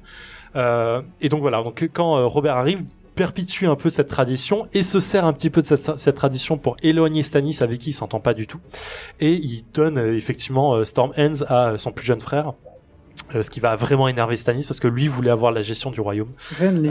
Renly, merci. Qu'est-ce qu'il y a à dire de ça ? Dragonstone, c'est un des châteaux finalement qui est pas le plus gros de tout Westeros parce que limité par sa taille, par la taille de l'île, mais c'est un château les plus forts dans le sens les plus imprenables. Le château le plus imprenable parce que c'est une île entourée d'eau, par logique, et finalement pour essayer d'aller sur Dragonstone, pour essayer de prendre la cité, c'est quasi impossible. Non seulement il faudrait une flotte complètement folle, t'es grillé à 30 000 kills. Et voilà, il faudrait réunir cette flotte sous les tirs des catapultes, sans compter les dragons à l'époque, et pour essayer de prendre tout ça. Oui, Hello, tu voulais réagir ? Oui, et surtout à l'image des épées valériennes qui sont les meilleures épées, les designs des châteaux valériens sont les meilleurs design de château. Clairement. Donc c'est aussi un peu ça qui fait qu'il est plus difficile à prendre, c'est que le design de château est très poussé. Cool. Quoi. Ouais, il est pas aussi classique et simple que les châteaux justement qui ressemblent à ceux qu'on a en Europe. Très sophistiqué. Voilà, avec Douve et compagnie. Voilà. Qu'est-ce qu'il y a à dire dessus ? Il y a lors de on le voit dans la série. Alors dans le bouquin, c'est différent par rapport à Ser Loras qui va essayer de libérer de capturer Dragonstone, puisque là dans la série j'ai un doute sur la façon dont ça se fait. Je crois que c'est Stannis juste... qui s'en va. Stannis s'en va, Cersei envoie quelques bateaux reprendre le reste, mais on n'est même pas sûr que ça se passe dans la série. Ouais, non. Alors que dans le bouquin effectivement ça se passe comme ça. Stannis s'en va, il laisse une petite garnison avec un mec qui s'appelle Sir Roland Storm pour gestionnaire, gérant de Dragonstone. Et dans le bouquin, Cersei veut Dragonstone, elle veut cette île, elle veut ce château, et elle envoie en fait des soldats se casser les dents littéralement contre les falaises, et elle veut continuer ça, et Ser Loras lui dit écoutez, moi ce siège va prendre des mois, et moi je vous prends en 2 semaines grosso modo, et il s'en va prendre ce château. Il le fait littéralement en 2 semaines. Il se fait juste tirer dessus, il prend des épées et il se fait brûler par de l'huile bouillante. Et en fait, dans le bouquin, Ser Loras n'a pas du tout cette même histoire. Il n'est pas capturé par le Grand Moineau. Il est lissé pour mort. Alors on ne sait pas s'il est encore mort. Ouais, grand brûlé. Il est pas brûlé. Il n'est pas encore mort. Il était très beau et là. Mais voilà. Et je voulais juste dire, excuse-moi, je te coupe pas, que une des raisons pour lesquelles Cersei veut aussi Dragonstone dans son règne dans le bouquin, c'est parce que c'est un des meilleurs avant-postes pour la Narossi. Et donc tout ce qui est marché avec Braavos, avec Pentos, une ville qu'on voit uniquement dans la saison 1 quand Daenerys part avec Khal Drogo, et toutes les villes du sud dont on parle mais qu'on voit jamais, Lys, genre de choses, Volantis et tout, c'est un avant-poste super important parce qu'en fait tu dis que c'est à une centaine de kilomètres, oui, mais c'est à l'embouchure du même fleuve. Oui, du de coup, l'Anera, oui. Tous les bateaux passe d'abord par Dragonstone, ce qui est très bizarre par rapport à ce qu'on voit dans la série, et arrive à King's Landing Port-Réal après. Du coup, ça avance de beaucoup de milles nautiques et physiques, tout ce qui est échange, genre de choses. Et c'est capital. Oui, c'est vraiment un point stratégique assez fou. Ouais. Hello, tu voulais rajouter quelque chose ? Ouais, moi je trouve ça fou comment dans cet épisode on nous montre Dragonstone comme si on n'y était jamais allé. Oui, En fait, c'est vrai. C'est vrai.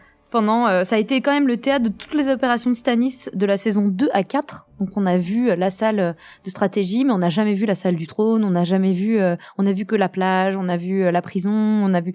Mais en fait, là, on nous le présente comme si on l'avait jamais vu, quoi. Et ça a juste été un théâtre avant, et là, on la redécouvre, l'entrée avec les deux gros dragons. Enfin, il y a plein d'endroits que moi, je me souviens pas avoir vu dans la série, en tout cas. Non, oui, c'est vrai qu'on les a vus. La salle du trône, elle pète de ouf. Ah, On le est trône d'accord. est formidable. Ouais. Il est complètement. Je veux Ouais. un trône comme ça chez moi. Et je pense que c'est plus des problèmes de réalisation en fait. Pour du fait qu'on le voit que oui, maintenant. Oui. Qu'on voit tout maintenant. On redécouvre en fait. Ouais, et puis parce Dragonstone que c'est complètement. vraiment essentiel en fait. Ouais, clairement. Après, ouais. Après, perso, je pense, et je me doute si c'est pas un peu expliqué dans les bouquins, que Stannis, tout le côté trône, machin, c'est pas son truc. Et que il sait très bien que, enfin, c'est comme quand Oui, t'es c'est chez... pas étonnant qu'il aille pas dans la salle du trône, Quand Stannis. tu sens que t'es pas chez toi, ce mec, il a passé Il des déteste, années ouais. à être un endroit qu'il déteste au plus. C'est lugubre, il y a froid. pas de terre Rien arable, à bouffer. il y a pas de peuple, il y a pas il y a rien. Et c'est vraiment, pour lui, c'est non seulement, tu l'as très bien dit, c'est la punition. C'est pas lui qui aurait dû être là. Il considère ça une injustice et Une humiliation. Hein. Ah, mais clairement. Et c'est beaucoup décrit dans les bouquins. Moi, je me rappelle vraiment de cette sensation dans les chapitres de Stannis où il n'aime pas du tout ce château.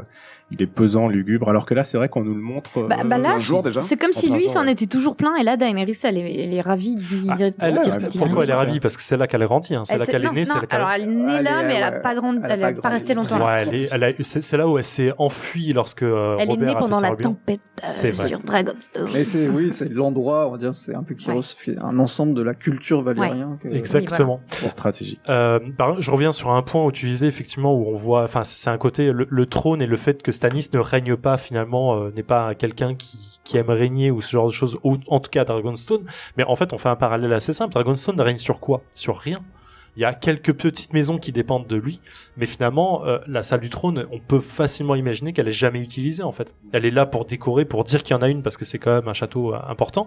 Mais finalement, genre, c'est pas comme à King's Landing où il y a une file interminable de paysans qui viennent voir le roi pour essayer de faire des doléances. Là, t'as rien du tout, je pense. Oui, Kétrus. Et même d'ailleurs, dans la scène, dans la fin de l'épisode 1 de la saison 7, justement, Daenerys s'assoit pas sur le trône, en fait. Non. Elle passe devant, elle l'ignore complètement. Enfin, elle s'arrête un tout petit peu et elle passe directement dans la salle stratégique. Ouais. Genre, ça, c'est pas mon trône, moi, je veux... Marc. Oui, pour moi, le résumé, c'est que Dragonstone, en fait, c'est le premier château fortifié installé donc par cette fratrie, et ça a toujours été un château pour se défendre et pour ensuite mener une attaque, pour régner. Ils ont ensuite construit King's Landing, qui était beaucoup mieux situé, etc., etc.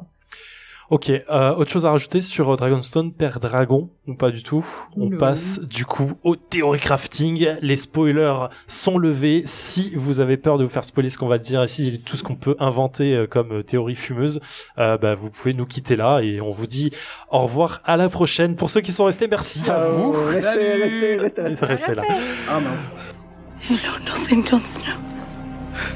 Ok, séquence théorie crafting. Qui veut ouvrir le bal? Allez, non, j'avais inversé dans ma programmation, comme j'ai lancé un peu le truc avec Arya, je vais lancer la main à Kétrus sur Arya. Justement, tu voulais en parler rapidement. Oui, bah justement, ça fait un peu écho à ce que je disais tout à l'heure par rapport au limier.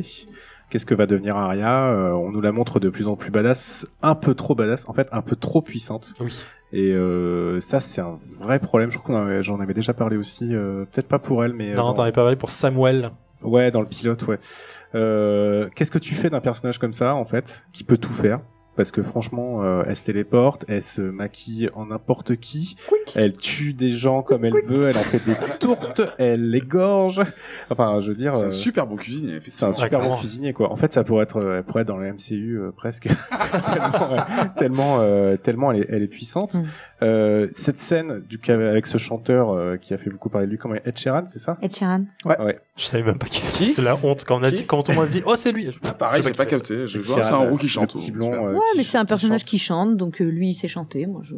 Oui, bon, on va pas revenir sur cette polémique, mais c'est marrant. Bref, donc cette scène dont on parlait tout à l'heure et dont tu as commencé à parler, Hello, où elle rencontre des soldats Lannister qui sont venus un peu sécuriser les alentours du du château des Frais. Après justement l'assassinat global de meurtre de masse par Arya. D'ailleurs, je fais juste une petite parenthèse, c'est rigolo, j'ai vu des gens faire des compteurs de morts en fait pour la saison 7. Tout le monde est à 0, Arya elle est à 40-50. Donc elle est bien au-dessus. Alors moi cette scène, je la vois vraiment comme une façon justement de questionner un peu cette descente aux enfers d'Arya, parce que quand tu la vois arriver avec ses soldats Lannister, tu te dis elle va les fumer en fait. Elle va arriver, elle voit, il y a son regard qui se pose sur les armes posées bien au loin. Elle a aiguille, Dar en français, je sais même plus. C'est Dar. Needle. Mais je crois que c'est Dar, non? Non, Dar, c'est dans le Pardon, c'était sur un autre podcast. Et tu la vois et tu te dis ça va basculer. Et là en fait les soldats commencent à parler vraiment en fait de leur vie qu'ils ont de leur vie pourrie déjà. Qu'en fait c'est des gens de peu qui font ça parce qu'ils ont besoin d'argent ou qu'ils ont été forcés. Cette saison, pour entendre un petit peu la vie d'un soldat de base dans Game of Thrones, alors que pourtant ils vivent des trucs horribles. Dans les bouquins au quotidien. Ah ouais, non mais faut se souvenir un petit peu des troupes de Stannis quoi. Enfin c'est vraiment. C'est de la chair à canon. Ouais, c'est vrai. Et donc en découvrant un peu chaque histoire et surtout ce soldat qui va avoir un enfant qui sait pas d'ailleurs si ça va être une fille ou un garçon, pour moi c'est justement pour peut-être faire pour un peu tu vois museler la puissance d'Arya. Alors est-ce que ça va être vraiment le cas, je suis pas sûr, mais t'as l'impression que justement c'est fait pour un peu tempérer ça. Tu la vois boire, tu la vois rigoler. Ouais. Donc ça veut dire que la kryptonite d'Arya c'est l'origin story, c'est ça? C'est l'amour. C'est genre non, arrêtez d'être sympathique. C'est l'amour. Je ne veux pas savoir qui je vais tuer, bordel. Non, si elle veut puisqu'elle leur pose des questions. Hein. Oui.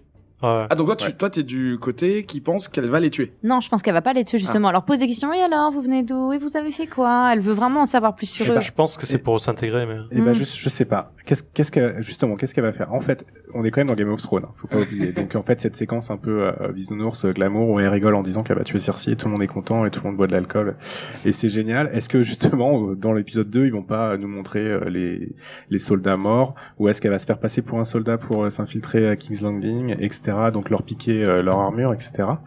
Ça, je ne sais pas. Moi, je pense qu'elle va continuer en fait son espèce d'épopée meurtrière et pour aller tuer Cersei. Et je pense qu'elle va le faire d'une certaine façon. Et pour ça, je reprends la scène avec Jaime et Cersei sur la carte où des gens, des fans ont remarqué qu'en fait Cersei était sur l'endroit de la carte qui s'appelle The Neck, donc le cou en français, et Jaime est sur une partie qui s'appelle The Fingers, donc la main, les doigts. On rappelle que normalement elle doit être tuée par un Valonqar étranglé. Et oui, notre épisode précédent. Bien sûr. C'est ce que j'avais dit, donc j'ai gagné mon point Whisperos. Et là, du coup, je reviens à Arya. Et est-ce que le petit twist qu'on aurait, est-ce que ce serait pas Arya sous les traits de Jaime qui tuerait Cersei? Parce qu'on rappelle Arya est aussi un Valonqar. Ça veut dire qu'elle aurait tué Jaime avant, qu'elle lui aurait pris son visage et qu'elle aurait pris son forme. Est-ce qu'ils sont obligés de tuer pour prendre le visage? Ouais, je crois. C'est expliqué comme ça. Je pense que c'est l'unique règle du l'unique, non, voilà. Je crois. Alors ouais, non. Alors du coup, ça fait. Mais j'aime beaucoup cette théorie. Hein, mais voilà, c'est sympa. C'est sympa. Ouais, je sens un petit twist comme ça, peut-être. Et ce qui rejoindrait en fait finalement les 2 sur 3 théories qu'on avait faites la dernière fois, où on disait que c'est toi Hello qui disait que le Valonqar pouvait être une fille aussi, que c'était pas précisé en termes de sexe, et que ça pouvait être Arya parce que Jon l'appelait tout souvent petite sœur. Petite sœur, ouais. Et finalement, ça rejoindrait aussi la théorie que c'est Jaime qui la tue sous ses traits, parce que c'est le petit frère. Oui, puis parce qu'elle pense que ça va être Tyrion, et on sait bien que ce sera on sait pas sûr lui. que ça va pas être lui, quoi. Ouais, j'aime bien cette théorie pour l'idée. Et oui, vas-y. Oui, Marc. Non, je trouve que ça c'est très mignon. Et que un personnage qui s'engage dans une voie aussi dangereuse dans Game of Thrones. Je pense qu'Arya va mourir un moment ou un autre. Ah bah oui. Ça m'étonnerait vraiment qu'elle réussisse à checker toute sa liste et ensuite aille dans une ferme et finisse ses jours. Ah non, c'est impossible. Donc, elle est obligée d'avoir une fin crash. Arya Ingalls. Je m'attends à une fin un peu plus abrupte pour Arya. On entend le vin qui coule dans le. C'est de l'eau. Dans les verres. T'as dit qu'il n'y avait pas de vin. C'est de l'eau. Ah si, j'ai dit que j'avais du vin de Walder Frey. Ah oui, ouais. Attends, on continue Kitrus, oui. Ouais, donc je sais pas si d'autres personnes voulaient réagir là-dessus. Non. Et je voulais juste rajouter sur Arya et développer un peu dessus. En fait, dans le trailer de l'épisode 2, que du coup j'ai regardé pour vous, alors que je le fais jamais. On voit un loup gris, et moi je pense que c'est Nymeria. En tout cas, c'est à peu près l'avis d'Internet, et Internet, vous savez, ne se trompe presque jamais ou presque toujours. Ça dépend par où on regarde. Donc, est-ce que Arya va retrouver Nymeria? C'est pas impossible parce que Arya est pas complètement dans les conflans. Elle est un peu au-dessus, mais elle va forcément traverser les conflans pour aller à King's Landing, et c'est quelque chose qu'ils n'ont pas beaucoup développé dans la série, parce que je rappelle que Nymeria, on ne la voit que dans la saison 1. C'est le loup d'Arya. C'est le loup d'Arya, pardon. On la voit que la dernière fois qu'on le voit, c'est dans l'épisode 3 de la saison 1, où en fait elle attaque Joffrey et après elle s'enfuit. Oui. Et on n'entend plus parler. Mais dans les bouquins, chers auditeurs qui n'ont pas lu les bouquins, Nymeria, on la voit plusieurs fois à travers les rêves d'Arya. Oui. Parce qu'effectivement, tous les Stark sont liés à leur loup, c'est important. Ouais. Et effectivement, elle fait des rêves où elle est dans une meute. Exactement. Donc en fait, Arya rêve de Nymeria, qui conduit une grande meute de loups à travers les conflans. On a même des épisodes où en fait, elle aide Tully à s'enfuir, attaquée par des chevaliers, des soldats Lannister, ce genre de choses.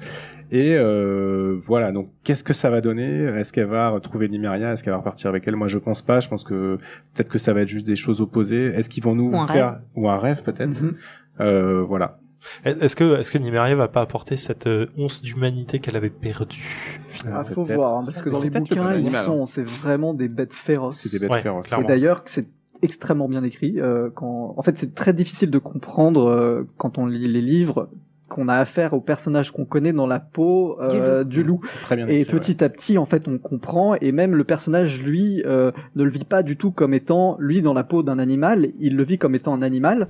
Et avec en fait une genre de conscience très éloignée de ce qu'il est en train de faire, et il a quand même la satisfaction, par exemple, quand le loup part à la chasse, etc. Et c'est un peu plus tard, plus ils font des rêves, plus ils commencent alors, les deux personnalités commencent à s'associer, c'est hyper cool. Ouais, j'avoue. Ok, quelqu'un avait rajouté quelque chose sur cette théorie? Non, on va passer à la suivante. Je vais redonner la parole à Marc, et c'est un truc qui m'excite beaucoup. De quoi on va parler maintenant, Marc? On va parler de Euron. Euron. Chanteur des années 80, ils sont en de cuir, c'est en bateau, normal. Alors, de quoi j'ai parlé tout à l'heure? J'ai parlé de Euron le capitaine, j'ai parlé de Euron le roi, Euron le fratricide. Maintenant on va essayer de deviner quel est le fameux cadeau dont il parle à Cersei. Alors je reviens un petit peu en arrière. Donc on sait qu'il a accumulé énormément de richesses en parcourant la terre entière connue. Ouais. C'est ce qui est précisé dans le livre. On sait aussi qu'il peut très bien jouer le rôle de l'homme pieux, hein, pour essayer justement d'accumuler des supporters au moment de son élection. C'est la scène où il fait un semblant de de baptême en fait avec Damphair. Et deuxième, je tourne mon petit papier, j'essaie de me souvenir de tout ça. Ah oui, et puis le truc le plus important, je pense, c'est qu'il fait une genre d'inception en fait à tout son peuple, dans l'idée que les îles de fer peuvent retrouver en gros leur gloire d'antan et redevenir en fait cette force de frappe et cette menace à travers tout le Westeros, et que grâce à lui, si on le suit, eh bien ils vont conquérir tout le territoire. Et donc pendant son exil. Alors l'exil qui est décrit dans le livre comme étant une conséquence en fait de la rébellion de son frère. Pour pas parler d'un autre personnage qu'on ne voit pas dans la série, je vais pas donner d'explication autre que son exil, sauf si vraiment vous êtes tous dis-nous tout. Dis-nous tout, Marc. Non, mais voilà, tout ce que je veux préciser, c'est que donc pendant son exil, encore une fois, il a navigué partout, et que d'ailleurs il a aussi violé partout. C'est un personnage quand même assez horrible et terrifiant, décrit dans les bouquins. Il a peut-être plus de bâtards que Robert. Et oui, c'est ça. C'est décrit, c'est vraiment cool. Et c'est quelqu'un de très vantard aussi. Donc il va pas hésiter effectivement à balancer moult anecdotes, etc. Et en tout cas, entre autres, il précise qu'il a navigué donc dans les eaux fumantes de l'ancienne Valyria, donc après le cataclysme. Et ça, c'est important. Voilà, puisqu'en gros, on en a parlé l'épisode dernier, Valyria est tombée et c'est devenu une zone un petit peu maudite qu'on voit On la voit, hein. On voit dans la série. Ouais. On la voit dans la série. C'est vrai que c'est ce qui. Quand Tyrion Jorah et Jorah Mormont la c'est traversent. Malheureusement. Ouais. D'ailleurs, ils mélangent 2 endroits dans la série puisque on voit les hommes de pierre les attaquer. C'est ça? Oui, Ouais. absolument. Voilà. Donc, il a visité Valyria. Et là, j'en viens au cadeau de Ron à Cersei, un cadeau inestimable pour la nouvelle reine des 7 royaumes, des 3 royaumes tout au plus, c'est ça. Et là, il n'est pas question d'amour, malgré les illusions de Euron. En fait, il veut pas vraiment conquérir le cœur de Cersei. Je pense que c'est. Oui, il veut une reine. Il veut Voilà, c'est un valoir. faire-valoir. Cersei est connue dans tout Westeros comme étant une des femmes les plus belles au monde, Puis les reines. etc. Oh oui. En fait, ce qu'il cherche, en fait, c'est un pouvoir, en fait, capable de sceller l'alliance entre les Greyjoy et les Lannister.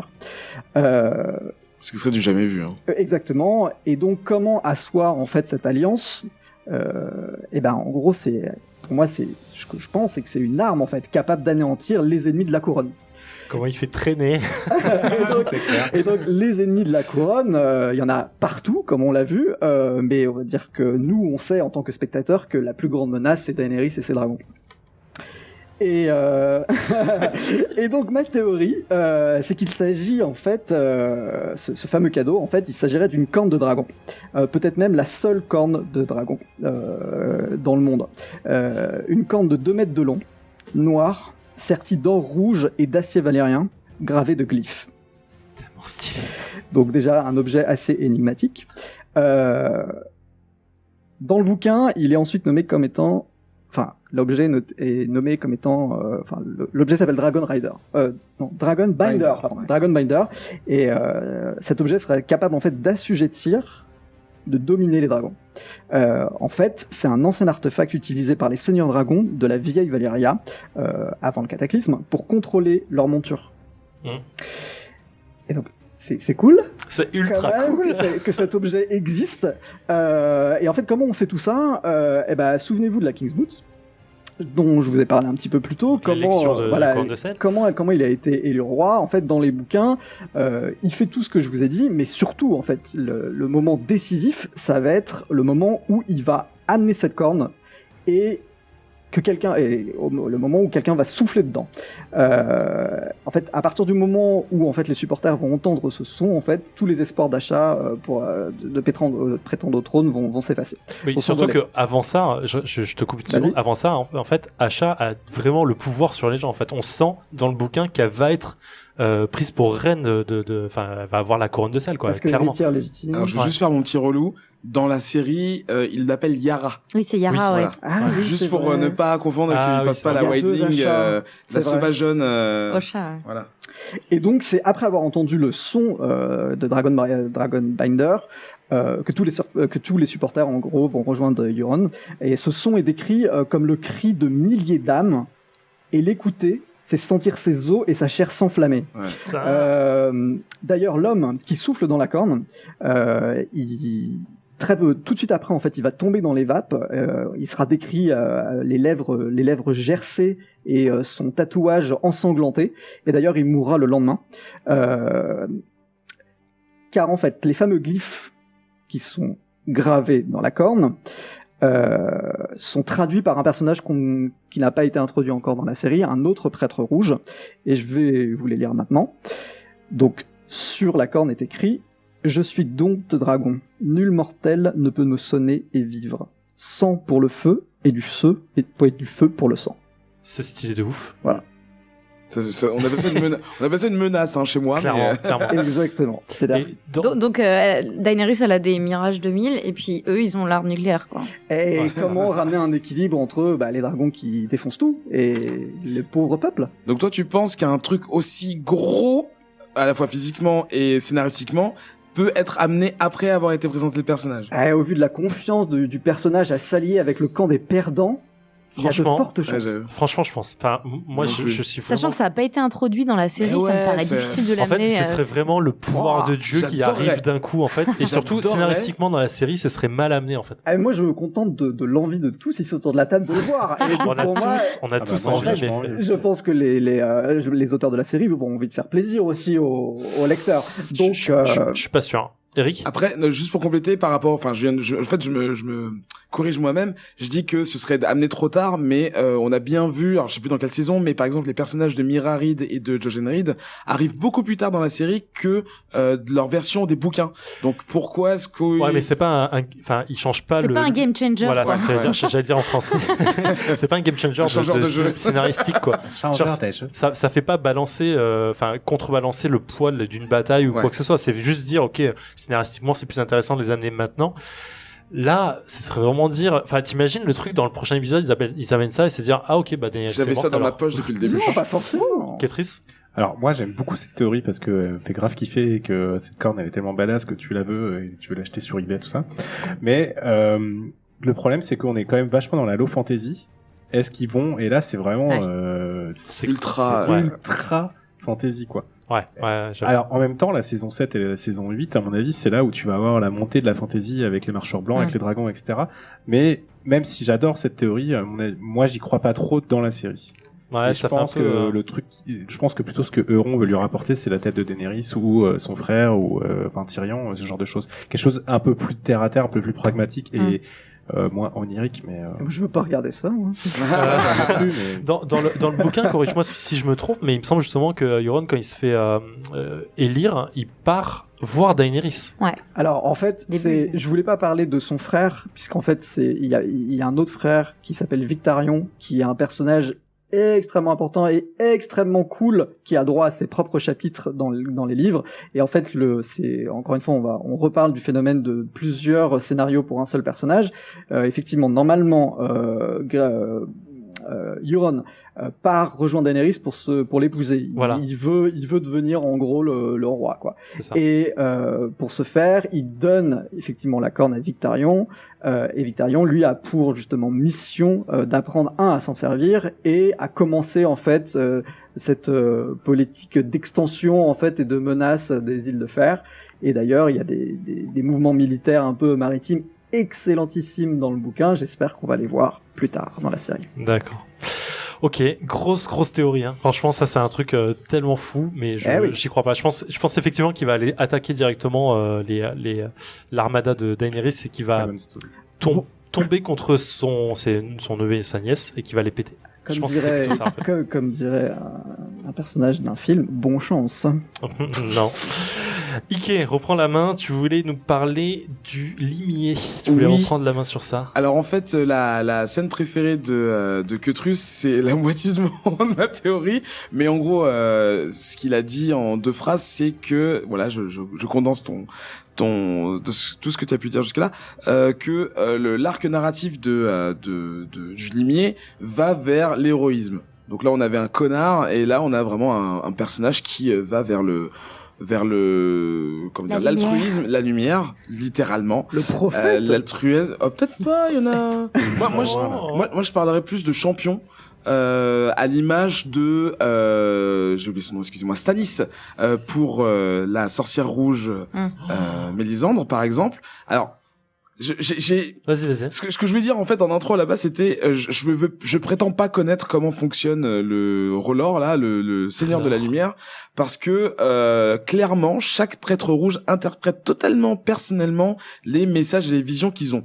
Donc je ne veux pas essayer de les décrypter, parce que même avec tous les bouquins, même avec tous les chapitres et toutes les scènes dans la série, je n'arrive pas à savoir comment ça fonctionne. Donc je pars vraiment sur mes théories les plus stupides, on va dire. Et pour moi, tout porte à croire que Beric, donc qui a vécu ses vies, arrive à la fin de son bail et que R'hllor veut un nouveau proprio. Et il se dit que voilà, faudrait peut-être changer de locataire. En l'occurrence, les conversations justement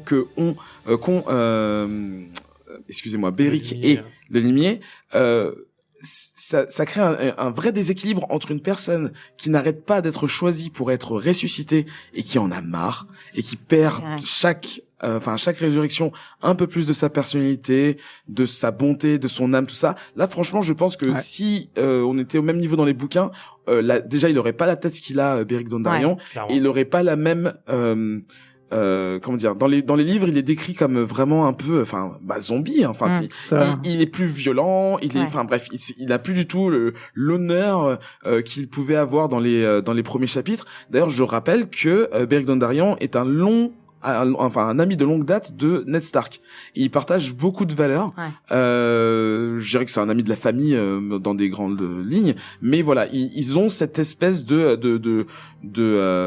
loyauté, de bonté innée qui fait que déjà Ned il meurt parce qu'il est trop bon, et de l'autre côté Beric Dondarrion décide de passer sa vie à sauver la veuve et l'innocent et l'orphelin et l'innocent aussi dans les Riverlands pendant la guerre et après la guerre. Donc voilà. Des bois. Exactement. D'ailleurs, il y a Tom of Seven Strings qui est archer et qui représente tout à fait ce rôle-là. Et donc de l'autre côté, tu l'as bien dit tout à l'heure, un arc narratif positif qui va vers la lumière pour le limier. Alors, tu parlais des flammes. Effectivement, pour moi, les flammes sont vraiment une espèce de porte d'entrée dans la religion. Et clairement, déjà le geste de montrer des flammes à une personne qui a peur du feu, et le fait qu'il franchisse cette peur, qui surpasse cette peur, c'est clairement un pas dans la religion. Alors peut-être pas dans la pratique, mais en tout cas dans la croyance de l'existence. De toute façon, je pense que l'existence, il l'avait déjà en voyant le mec revenir 2 fois la vie, une fois tué par son frère, une fois par lui-même. Et du coup, moi ma théorie c'est que Beric, qui donc arrive à la fin de son arc, là il a rien à faire, il a plus rien à faire, va donc devoir ou choisir de se sacrifier au profit du limier, qui lui exprime de plus en plus un désir de faire le bien. Bon, même s'il le dira jamais en toutes lettres, mais Beric il est assez lucide pour le voir chez d'autres personnes, Tauros également. Et même si donc ce n'est pas un fidèle aujourd'hui du Seigneur du Feu, de la Lumière, peut-être que le Seigneur l'a déjà choisi en fait, en lui ayant donné accès aux visions. Ou alors est-ce que c'est Tauros qui par sa propre magie il a fait ça? C'est pour ça que je ne veux pas rentrer dedans, je ne sais pas.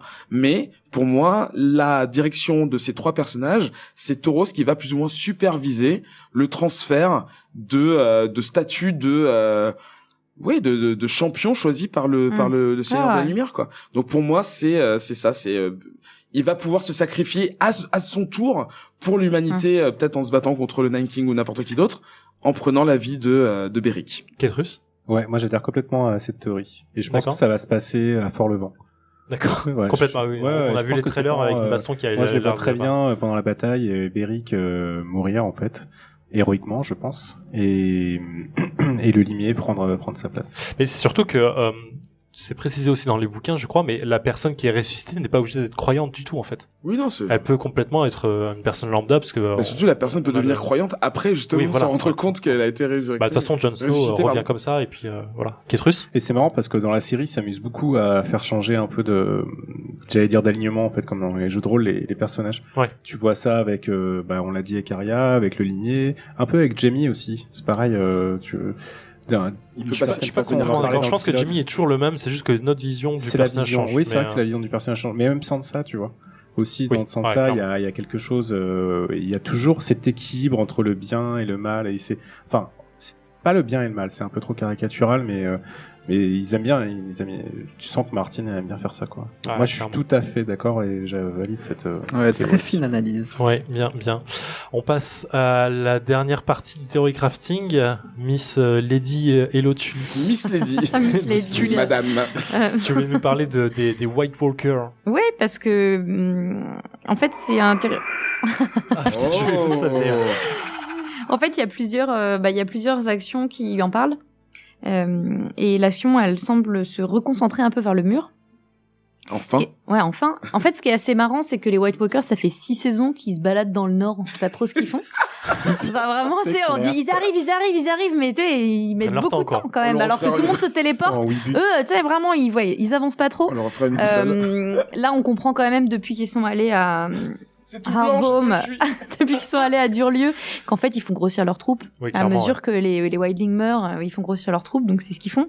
Et peut-être qu'ils attendaient aussi que quelque chose se passe pour pouvoir se déplacer dans Westeros. Non, pas forcément l'hiver, parce que en fait, comment est-ce qu'ils vont passer ce putain de mur, les White Walkers? Parce que pour le moment, le mur est censé protéger Westeros. Et il y a plusieurs personnes qui parlent de Fort-le-Vent et qu'il va s'y passer quelque chose. Il y a John qui envoie Tormund là-bas, il y a la vision du limier, il y a bon alors c'est pas exactement à Fort-le-Vent, mais on retourne au mur avec Bran qui arrive au mur. Donc voilà, il y a quand même, puis on voit quand même cette espèce d'armée des morts avec des géants, donc c'est quand même assez impressionnant. Elle commence à être vraiment très très inquiétante. Bran, il est à Château Noir, donc au milieu. Oui, il est à Château Noir, mais il est quand même au mur. Enfin, c'est-à-dire qu'il y a plein de choses qui recommencent à se diriger vers le mur. Hein. Là, on se doute bien que les White Walkers, ça y est, ils vont vers le mur. Enfin, ils y vont parce que je pense qu'ils se sont vraiment baladés en. En fait, ils trouvaient pas la direction. Voilà, ils trouvaient pas la direction. Tout se ressemble. Et en fait, ce dont on parle assez peu dans la série, c'est de toute la magie qu'il y a autour du mur. Puisque le mur, il a été construit par Bran le bâtisseur, donc un des ancêtres des Stark, et qui a fait appel aux enfants de la forêt pour le bâtir et qui ont mis de la magie dedans. Cette magie, on en entend parler dans les livres quand Bran essaye donc d'aller au nord du mur et que Samwell le fait passer de l'autre côté. Il y a une porte magique que seuls les hommes de la garde de nuit peuvent ouvrir, parce qu'il n'y a pas que le mur qui est magique, mais aussi la garde de nuit, ils ont des pouvoirs. Il y a vraiment d'anciens mythes et légendes. Et ce mur, il est magique. Ce qui s'est passé aussi dans la saison d'avant, et je sais pas si vous vous en souvenez, c'est que il y avait aussi Cold Hand, qui pouvait pas passer ce mur justement parce que voilà, c'était un mort, c'était un non-vivant, et les non-vivants ne pouvaient pas passer le mur. Et dans les livres, il dit clairement que lui, il peut pas passer ce mur. Donc comment est-ce qu'ils vont passer ce mur ? Il y a 2 possibilités aujourd'hui. Première possibilité, c'est encore une corne magique. Oh là là, bah tiens, eh bien oui. On l'avait oublié celle-là. Puisque, pas seulement dans le livre, mais aussi dans la série, il y a la corne de Jorah Mormont. Alors, je sais pas comment, Jorah Mormont, je sais plus comment on le prononce. Je parle pas danois, mais ça se prononce pas Nicolas. Donc, d'après la légende, quand on souffle dans cette corne, ça réveille les dieux de la terre, je sais plus quoi, Les géants. tremblement de terre, les géants de la terre. Donc, on imagine tremblement de terre et le mur s'effondre. Mance Rayder en parle à Jon dans la première saison. Hein. Il lui dit qu'il a cette corne et qu'il pourrait à tout moment faire tomber le mur avec. Dans les livres, on apprend quand même que c'était du bluff, puisqu'Ygritte lui dit « on a fouillé toutes les tombes, on l'a jamais trouvée ». Tormund le confirme, ils ont pas cette corne, donc on sait pas où elle est. Dans la série, il y a un moment, un espèce de petit instant où Samwell trouve du ver dragon dans les premières saisons, et j'ai revu effectivement l'image, et avec le ver dragon, il y a une corne. Ah. Donc, est-ce que c'est cette corne ? Où est cette corne ? En tout cas, cette corne, elle existe. On en a parlé dans la série. Donc, on l'a déjà introduite il y a longtemps, mais on nous l'a introduite. On en a vu une. Est-ce que c'est cette corne qui va leur permettre de passer ? On ne sait pas, puisqu'on ne sait pas ce que Samwell a fait de tout ça, en fait. Donc, on ne sait pas où ça c'est. Voilà, où il a rangé son ver dragon et cette corne. Donc, ça, c'est la première possibilité. Je crois qu'il le réenterre, non ? Je vais pas dire une bêtise. Ouais, il le trouve sur le point des hommes, et en fait, il réenterre tout ça avant de partir, ou un truc comme ça, je crois. Je crois. Dans la série, on sait pas ce qu'il en fait. En gros, il en a sur lui puisqu'il s'en sert pour tuer un White Walker. Et la deuxième possibilité, c'est la marque que le Night King a mis sur Bran. Dans l'épisode où Hodor meurt, dont tout le monde se souvient. C'est le 6-8. Et donc dans cet épisode, ce dont il faut se souvenir, c'est que ils sont dans la maison de la Corneille à 3 yeux. Oui, c'est Ouais, ça. Corneille à 3 yeux. Et que cette demeure est sacrée, enfin elle est protégée par la magie et les White Walkers ne peuvent pas venir. À partir du moment où Bran a la marque, ils peuvent débouler. Donc ça veut dire que la magie qui protège cette caverne, d'un seul coup, elle disparaît à partir du moment où Bran, qui est marqué, est à l'intérieur. Ah. Et là, il vient de passer le mur. Et là, il vient de passer le mur. Et il faut se souvenir quand même qu'ils ont déboulé assez vite après le passage de la marque. Donc est-ce qu'ils n'étaient pas en train d'attendre que Bran passe ce putain de mur ? C'est une autre possibilité. Mais là, il va se passer quelque chose. Ils vont enfin arrêter de vagabonder dans le nord et ils vont enfin venir et ils peuvent passer donc de 2 façons différentes puisque bon ça fait 6 saisons et des siècles et des siècles et des millénaires qui sont retenus par le mur. Là il y a 2 menaces qui pèsent sur ce mur et je ne sais pas laquelle. Ah, mais j'aime bien cette deuxième théorie moi. Ouais. Marc il aime pas. Moi j'aime pas trop. Hein. Marc il aime pas. Attends, si cette théorie est vraie, ça veut dire qu'en gros que à partir du début, enfin même en fait à partir de c'est la 3e scène de l'épisode 1. Mais il les laisse un peu s'évader. Tout le monde est en danger. Tout le monde est en danger parce qu'il a passé le mur et nous en fait donc la porte se ferme et nous pendant tout l'épisode on ne les voit plus. Sam et Bran et Mira. Et du coup, en fait, le danger est là, alors que tout le monde est en train de oui, je vais attaquer le dragon. Mais ta gueule, le Night King, il arrive. Parce que Night King, il se téléporte un peu dans la cave. T'as un caverne à partir du moment où il a la marque, Bran. Ouais. Oh là là, je me souviens d'un truc là. Vas-y. Dans la série, à un moment, il y a cette opening, enfin cette ouverture hyper bizarre où en fait on voit l'assemblée un petit peu des White Walkers et du bébé, et à partir du moment où le bébé il est touché, il commence à se changer. Oh non, là on est en train de penser que Bran est en train de se changer en White Walker. Non, je pense pas. Dans ce sens-là. Non, je pense que c'est pas possible ça. Ça paraît trop gros. C'est bizarre. Ça paraît gros. Ouais. Ça paraît gros. Ketrus, tu voulais réagir sur la théorie? Ouais, non, moi je suis sûr qu'ils vont passer le mur, je sais pas comment. Oui, ça on le sait tous. De ce que j'ai compris, c'est qu'ils passaient par les falaises, mais bon, ça peut être autre chose. Mais surtout, c'est pas une armée des morts lambda comme tu peux l'imaginer. Ils sont quand même contrôlés par, je sais plus combien ils sont, 5, c'est ça, des espèces de rois de la nuit, de king. Mais ils ont forcément, moi j'ai l'impression qu'ils savent déjà comment ils vont le passer. Oui, alors en fait ils ont l'air déterminés là, clairement. Beaucoup galéré, donc. Mais il y avait une théorie assez sympa qui traînait, que j'avais entendue sur le net dans la semaine qui vient de passer là, où le mec parlait du sigil des White Walkers. Et en fait, sur leur armure, en fait, on voit un espèce de. Tu peux rappeler ce que c'est un sigil? Un blason. Oui. Pardon, excuse-moi. Le blason des White Walkers. En fait, le gars, enfin celui justement qui amène le bébé, en fait, il en a un sur le torse qui ressemble à une flèche. Ah, ok. À une pointe levée vers le ciel. Et le limier en parle justement dans sa vision du feu. Il voit en fait cette pointe. Il parle d'une pointe qui lève vers le ciel. Une montagne en forme de pointe. Il parle de la montagne en forme de pointe. Oui, alors le gars fait peut-être une théorie, enfin un raccourci très très fort sur ça, mais dans l'idée en fait, il avait vu que c'était donc du coup une espèce de blason et que il y avait finalement une société comme une 8e grosse maison, je vais dire, qui serait au-delà du mur et qui pourrait appartenir au White. Non mais là sur Bran et le Night King, il y a plein de théories fumeuses, on en a lu plein, des gens qui disent que comme il retourne dans le passé, aujourd'hui Bran il a pu influencer Bran le bâtisseur pour qu'il ça c'est un peu gros, mais pourquoi pas. Ça moi j'y crois fort. Que aujourd'hui Bran, aujourd'hui ce serait Bran le destructeur, alors qu'il y a eu Bran le enfin j'ai lu pas mal de choses là-dessus, effectivement on a un peu oublié toute cette histoire de retour dans le passé et que quand même la corneille à 3 yeux lui a dit de ne pas trop retourner dans le passé, que c'est dangereux. Marc, il faut savoir que dans la série vous en savez plus que les lecteurs, hein. Ouais. Oui, voilà, clairement. C'est-à-dire que c'est plus développé la partie White Walker.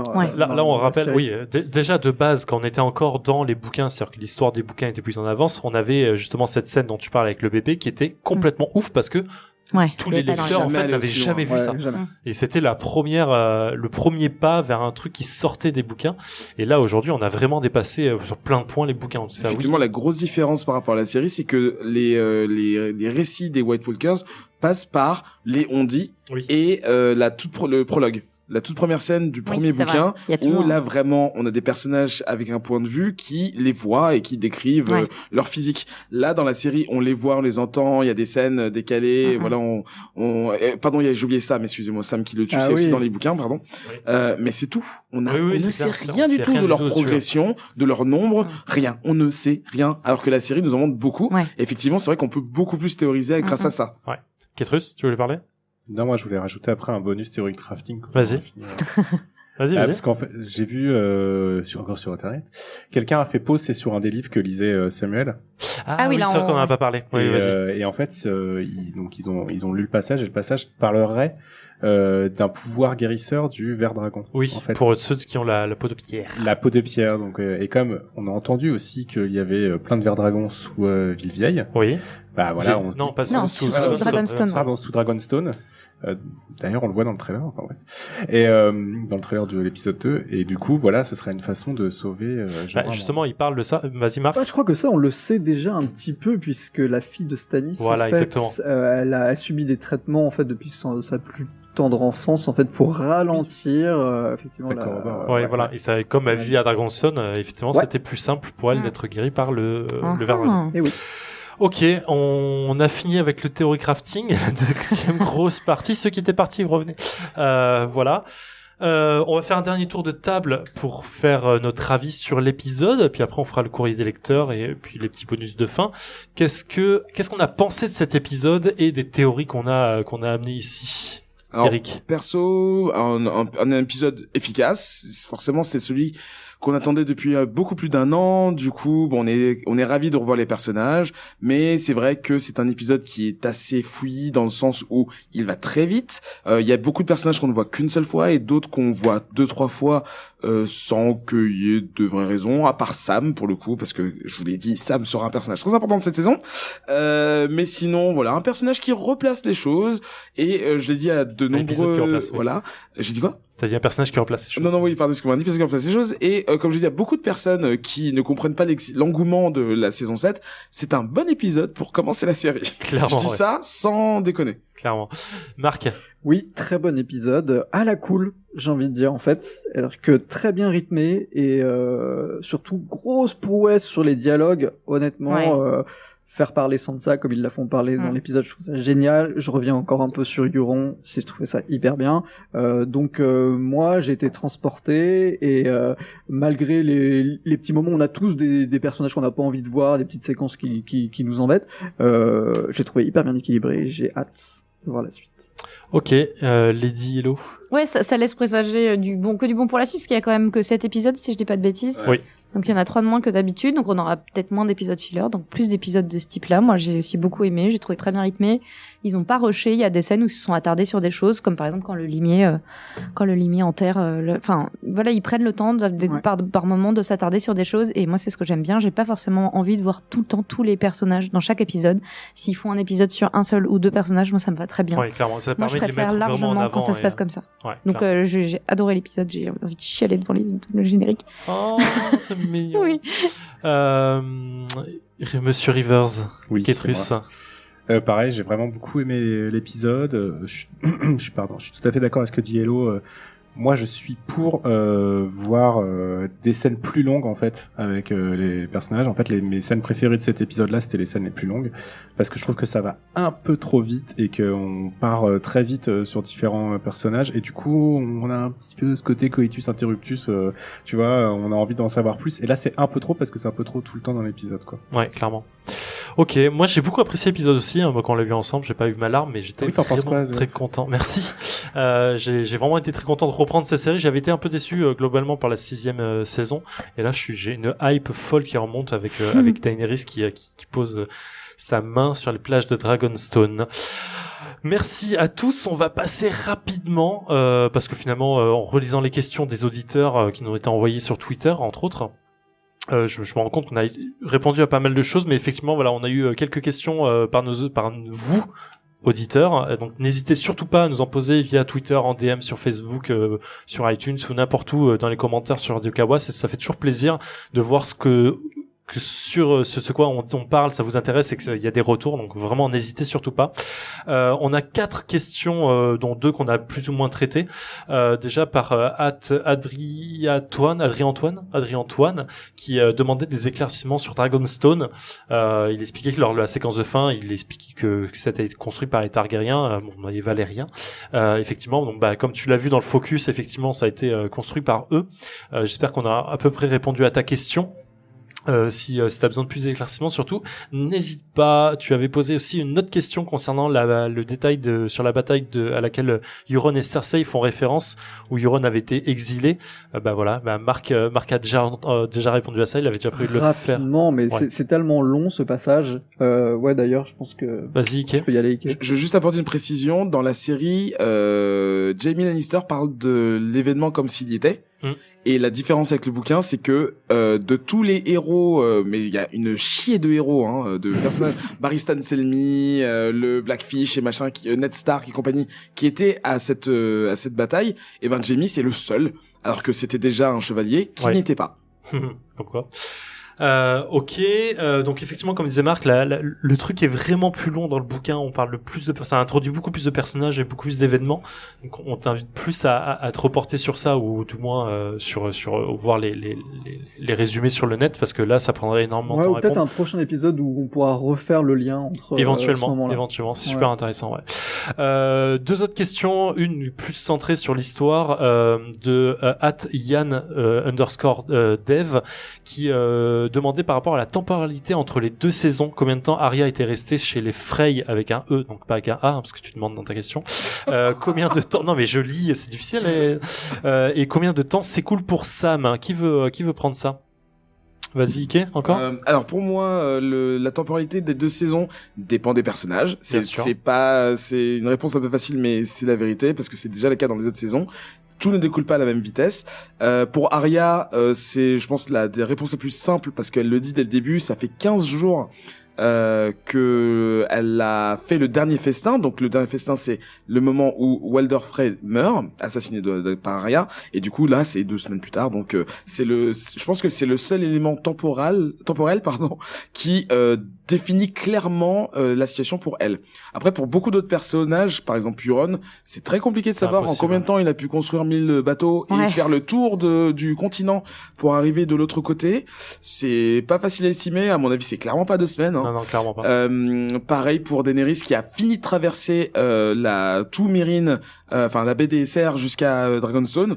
Clairement, ça peut être moins de 2 semaines. C'est là où la série pêche un tout petit peu, c'est que dans les bouquins, en fait, t'as toujours une date en début de chapitre qui t'indique à peu près, si tu le retiens entre temps, qui te dit à peu près où tu en es par rapport aux autres. Là, Winterfell, tu sais que tu poursuis complètement la scène, la dernière scène de la saison. Mais en fait, t'as vraiment la façon dont est monté l'épisode, t'as l'impression que la temporalité va dans le bon sens, alors qu'en fait pas du tout. Il y a des événements qui viennent d'arriver quand Jaime Lannister et Cersei discutent, qui sont à peine arrivés.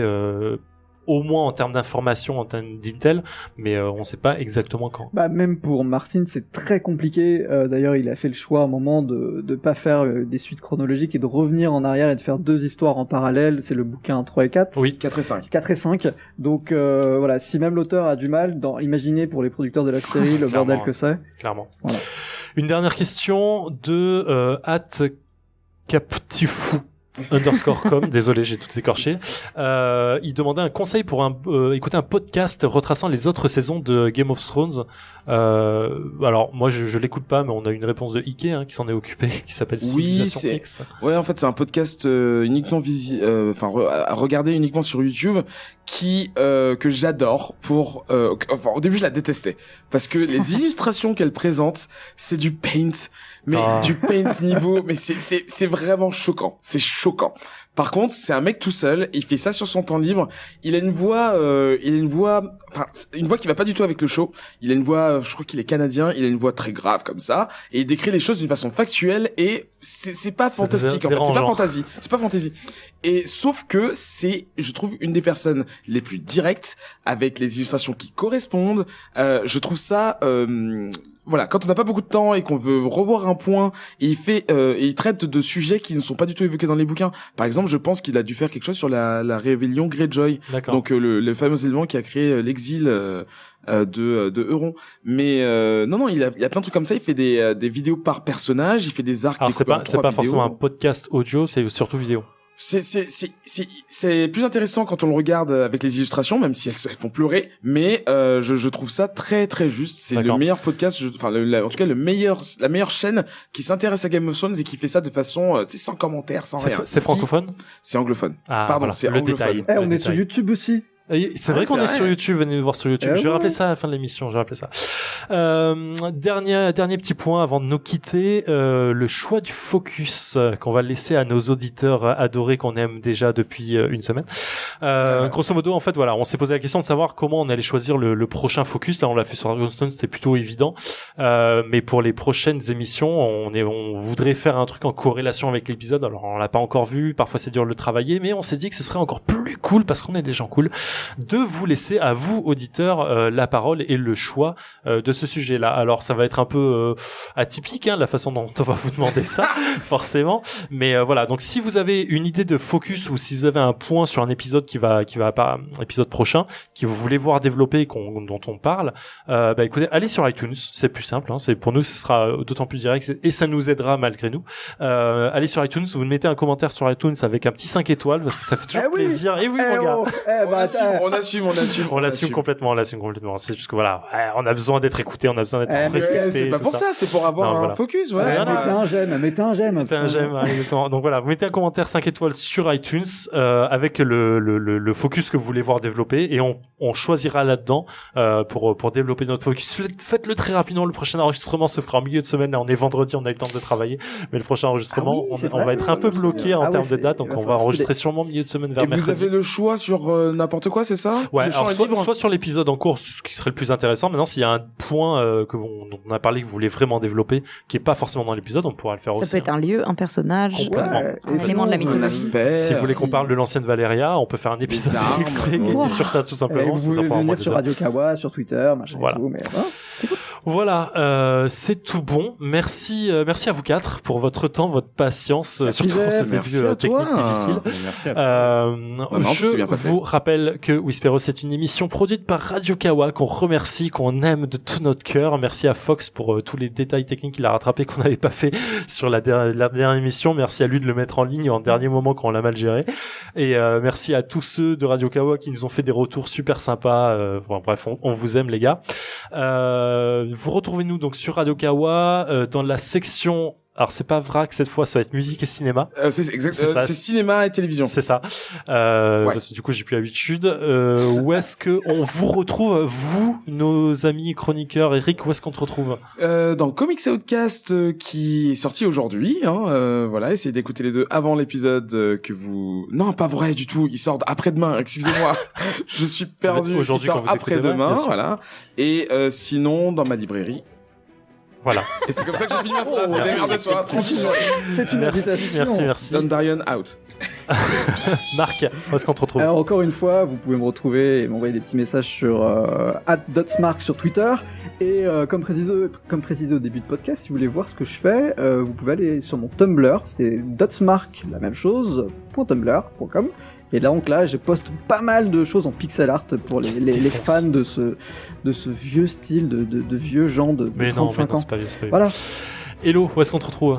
Eleanor Bridge sur à peu près tous les réseaux sociaux existants. Voilà, tout simplement. Et le blog éponyme. Tout simplement. Kétrus? Voilà, moi on me retrouve aussi dans le Comics Outcast de lundi. Et dans la Ligue des joueurs ordinaires qui sortira...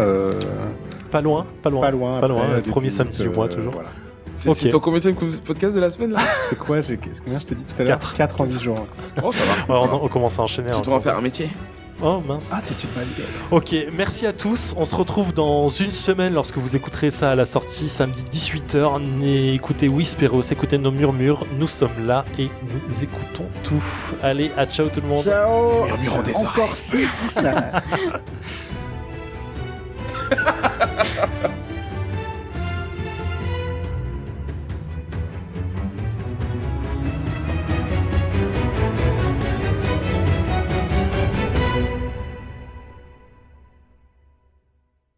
On dit souvent que tout était mieux avant. Qu'en pensez-vous, Papy Groublin? C'est vrai. Tout était beaucoup mieux avant. À l'exception de la difficulté de l'accès à la musique japonaise. Coucou, c'est Amo. Kaorin, c'est le podcast musical dédié à la culture visuelle japonaise. Générique et soundtrack d'anime, JRPG, visual novel, toutes les époques, tous les genres, que vous soyez otaku ou non. Kaorin, votre podcast musical d'1h30 sur la culture visuelle japonaise, c'est sur Radio Kawa. Puis on n'avait pas de doujin hentai ni zekoi non plus. Mais arrête, Pépé. Salut, c'est Eric. L'univers des comics vous intéresse mais vous n'osez pas vous y plonger? Vous êtes perdu dans la multitude de titres et d'adaptations au ciné? Vous confondez toujours Batman et Robin? C'est chaud là quand même, c'est chaud. Dans Comics Outcast, avec une équipe de chroniqueurs de tous horizons, on décortique pour vous les titres sortis récemment, on revient sur des grands classiques du genre, on vous présente les auteurs et les illustrateurs qui font du bruit, on va même jusqu'à regarder les films, les séries télé et les dessins animés dans la bonne humeur et avec beaucoup de mauvaise foi. Pas de prosélytisme, Marvel, DC, Image Comics, mais aussi Dark Horse, IDW et les maisons indées, tout y passe. Il y aura forcément quelque chose pour vous. Comics Outcast, c'est toutes les 2 semaines sur Radio Kawa. Winter is coming.